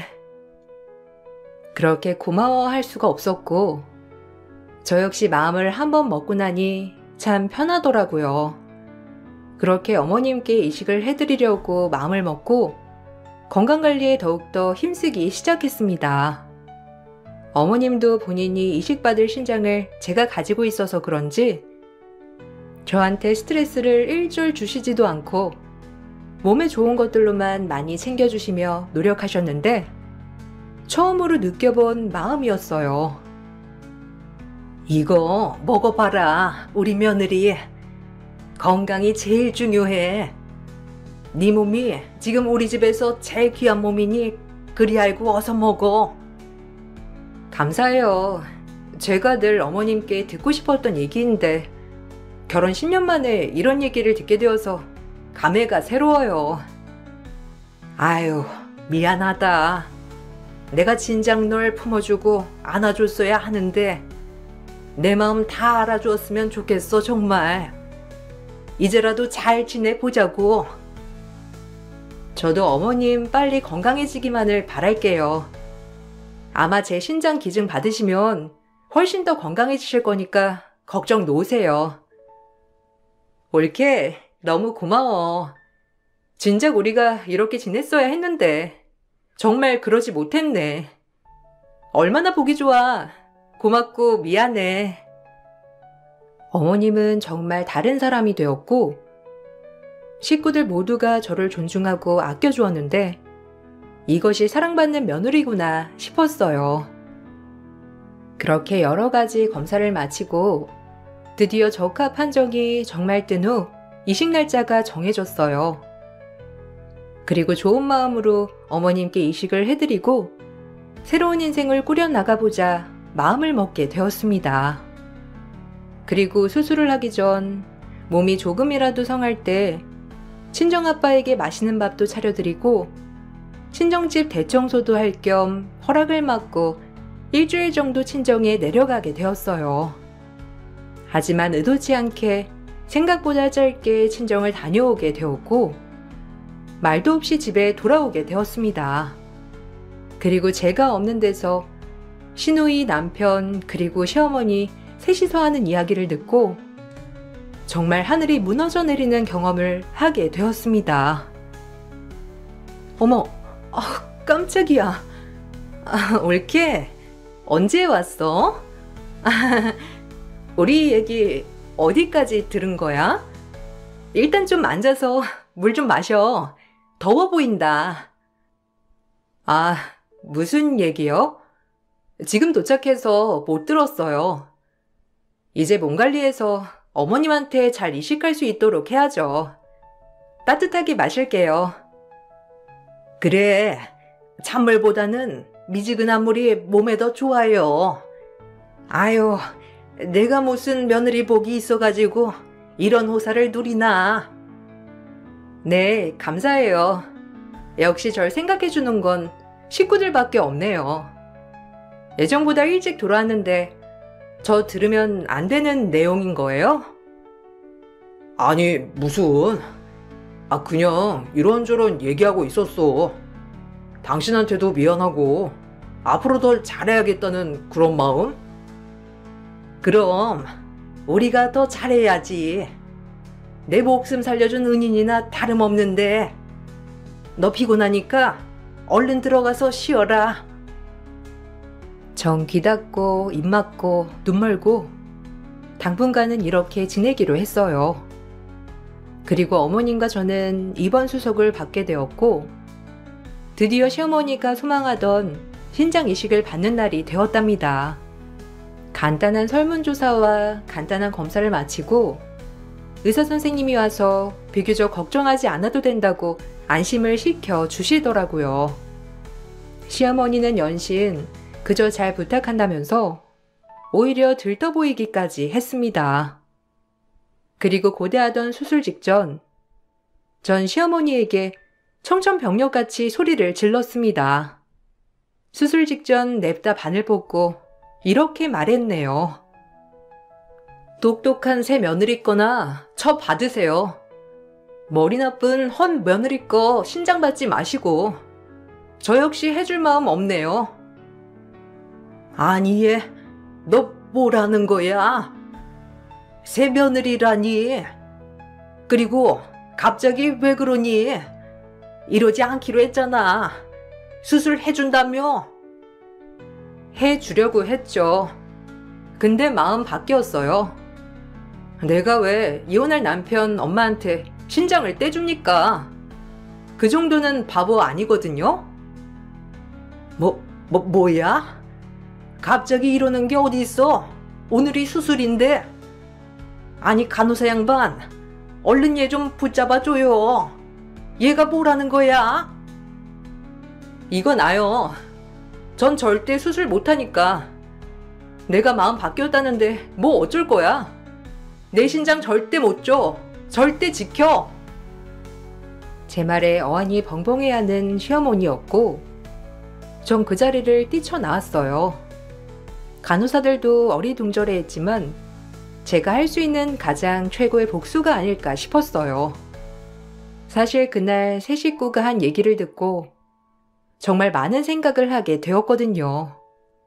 알고 보니 남편에겐 내연녀가 있었고 심지어 내연녀가 박사 학위까지 딴 인재였습니다.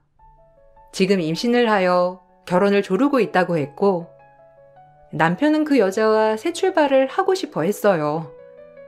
그리고 그 얘기를 들은 시어머니는 신장은 며느리가 떼주는데 아들 손자를 가졌다는 이유로 98억 건물은 박사 내연녀한테 떼준다는 심호였죠. 제 욕과 함께 스스럼 없이 그 얘기를 하였습니다. 걘 참 순진하기도 하다. 그래도 다행이지 뭐야. 그렇게 순진에 빠졌으니까 신장이라도 준다고 나서는 거지. 아니었어 봐. 진작 도망갔겠다. 근데 신장 이식하고 나서 어떡할 거야? 천천히 떨궈내야 의심을 안 살 텐데 무슨 방도가 있는 거니? 뭐 방법이 있어. 서서히 그냥 하던 대로 해야지. 그럼 아마 자기도 분에 못 이겨서 떨어져 나갈 거야. 그 방법밖에 없지 뭐. 근데 진짜 걔 임신한 거지? 아이고, 드디어 내가 아들 손주를 보겠구나. 아니 어쩜 그런 똑똑한 애를 물었어. 아들만 낳아줘봐. 이제 내 새며느리가 될 건데 그 동탄에 98억 건물 있지? 애 엄마한테 떡하니 해줄 거니까. 가진 게 돈밖에 없는데 내가 우리 손자 낳은 사람한테 그거 하나 못 해주겠어? 우리 손자 빨리 보고 싶다. 진작에 이게 맞는 건데. 내가 누구예요? 그냥 그때 내가 너무 어려서 뭘 몰랐지. 애 엄마랑 결혼을 하다니. 조건도 따져보고 했어야 했는데. 지금에서야 나한테 걸맞은 여자 만나니 그동안 내 선택이 정말 잘못됐다는 걸 알았던 거죠 뭐. 여하튼 조금만 기다리세요. 박사의 아들 손자까지 아주 딱이다 딱이야. 걘 머리가 나빠 쓸데가 없어. 이제야 우리 집이 더 잘 풀리려고 하나 보다. 빨리 내가 건강해져서 우리 손주 안아줄 준비나 해야지. 너 닮았으면 얼마나 잘생겼을 거야. 훤칠하니.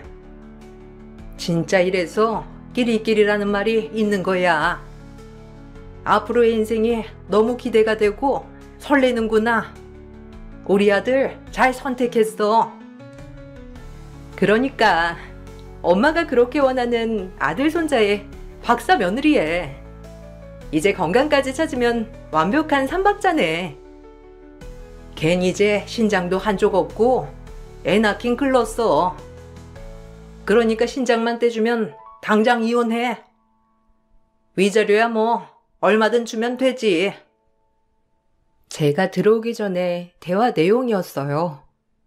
치가 떨리고 얼굴이 새하얗게 질렸지만 차라리 저 대화를 들었던 것이 내가 이 삶에서 구출될 방법이라고 생각이 번뜩 들더군요. 그리고 내가 어떻게 하면 가장 큰 복수를 할까 싶었어서 모든 걸 용서할 수 없는 시댁 식구였기 때문에 전 신장 이식을 해줄 것처럼 연기를 했고 수술 당일 수술을 못하겠다고 하고 병원을 뛰쳐나왔습니다. 당사자가 마음이 바뀌었다고 하니 솔직히 병원이나 시어머니나 어찌할 도리는 없었고 전 그 길로 아이들을 데리고 미리 구해둔 방으로 들어갔어요. 좁은 투룸이었지만 전 제가 그동안 한 푼 두 푼 모은 돈으로 남편과의 싸움을 시작했습니다. 소송 비용은 참 어마무시하게 들어갔는데 하지만 제 모든 이야기를 들은 저의 절친한 친구가 저를 많이 도와주었어요. 와, 이건 말도 안 되는데요? 제가 여러 가지 사건들을 담당했지만 그동안 참 고생하셨어요. 상간녀에게 혼외자까지 가진 이상 100% 귀책 사유기 때문에 소송은 수월할 거예요. 그리고 재산 분할이랑 양육비도 당당히 청구할 수 있습니다. 저에게 용기를 준 변호사의 말에 전 소송을 들어갔고 남편의 상간녀가 오픈된 이상 상간녀 소송을 걸게 되었어요. 그리고 남편에게도 이혼 소송과 함께 위자료 청구 소송, 그리고 양육권 소송을 진행하게 되었습니다. 자식이 제 발목이라고 생각했는지 끝까지 아이들을 뺏기지 않으려고 하는 남편이었고 정말 못되게도 아이들을 볼 거면 신장이식을 해놓으라더군요. 이 순간 정말 최악의 아빠라고 직감이 들었고 나한테 하는 행동들은 그저 참아냈지만 자식까지 볼모로 만드는 남편을 더 이상 용서할 수가 없었습니다. 절대로 신장이식을 할 수 없다고 판단이 들었고 이것들에게 끝까지 지지 않으려 다짐했어요. 애들이라도 보려면 우리 엄마한테 신장이식은 해줘야 할 거야. 너 때문에 지금 투석받고 난리도 아니야. 알아? 네가 그러고도 인간이냐? 어떻게 목숨을 빌미 삼아 우리를 농락해? 애들 절대 안 뺏겨. 네 약점이 애들이지? 두고 봐라. 나쁜 놈. 네가 그러고도 아빠니? 애들이 뻔히 나랑 살고 싶어하는 거 알면서 그리고 니네 엄마 신장을 왜 나보고 달래? 그렇게 사랑하는 네 상간녀한테 해달래. 건보는 상간녀 주고 난 멍청해서 신장이나 빼먹으려 한 거 아니야? 애틋해도 해줄까 말까인데 그걸 듣고 미쳤다고 해주겠냐? 네가 멍청하니까 그렇지. 잘난 것도 없는 게 건물은 가지고 싶었나 보지? 넌 그냥 신장이나 내놓고 꺼지면 돼. 그래, 이게 네 속셈이지? 신장만 받고 날 내치려는. 애들 아빠라는 게 참 수치스럽다. 어디 한번 끝까지 가보자고. 끝까지 당당한 남편을 용서할 수가 없었고 제가 일자리가 있는 게 아니어서 처음 양육권과 친권은 남편에게 유리하게 흘러갔습니다. 하지만 제 이야기를 모두 아는 변호사님께서 작은 사무실에 격리 자리를 하나 소개해 주었고 전 그곳에 취직을 했어요.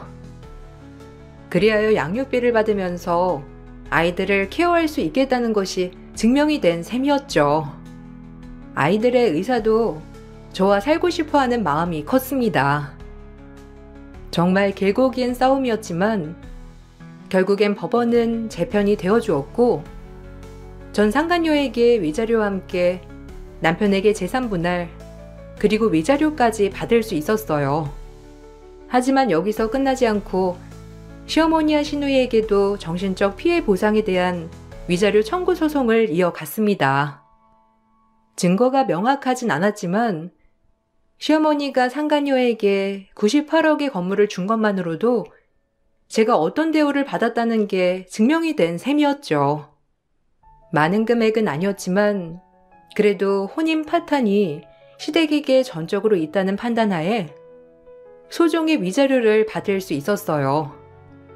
끈질기게 긴 싸움이었고 한편으로 모든 걸 다 포기하고 싶게도 만든 싸움이었죠. 네가 사람 저 세상 가게 만들어 놓고 잘 살 수 있을 것 같니? 너만 마음 굽히면 우리 엄마 살 수 있는데 네가 감히 이런 싸움을 걸었겠다? 니네 엄마 신장을 왜 나보고 달래? 웃기는 짬뽕이네 이거. 마음가짐을 그따위로 먹으니까 니네 엄마가 병에 걸린 거야. 네가 오죽 못났으면 내 동생이 바람이 났겠니? 지를 돌아봐야지. 어디서 남 탓을 해? 곰인 줄 알았더니 아주 여우였어. 됐고, 여우든 곰이든 10년 동안 참고 살아온 세월 나조차 후회스럽다. 그래도 교훈은 얻었지 뭐야. 내가 신장까지 떼주고 너희한테 버림받았어 봐. 내 인생은 누가 보상해 줄 건데? 진작 알아채서 다행이지. 인간 말종들. 잘 지내봐라 어디. 마지막 부탁이야. 제발 우리 엄마는 살려줘. 네 신장이면 우리 엄마 건강해진대잖아. 그러니까 한 번만 도와줘. 살 만큼 살 노인네 알아서 생명이 닿으면 골로 가는 거겠지. 나한테 그런 부탁하려거든. 니네 엄마 몇 자리나 알아봐. 저게? 말이면 단 줄 알고 너 뱉는 말이면 다 말인 줄 알아? 이게 어디서 몇 자리 타령이야? 아, 분해 정말. 남편에게 받은 재산 분할은 꽤 컸습니다. 남편이 계속해서 사업이 잘 되는 편이기도 했고 저랑 결혼해서 일군 재산이 더 많았기 때문에 저에게 분할해줘야 할 재산은 많았어요. 그리고 외자료 또한 마찬가지였죠. 그리고 건선징악이 참 존재하는 것 같은 게 상간녀는 남편의 아들을 가졌지만 재판 과정에서 막대한 스트레스와 상간녀의 부모님들이 남편이 유부남이었다는 것을 알게 돼서 둘의 만남을 적극 반대했다고 했어요.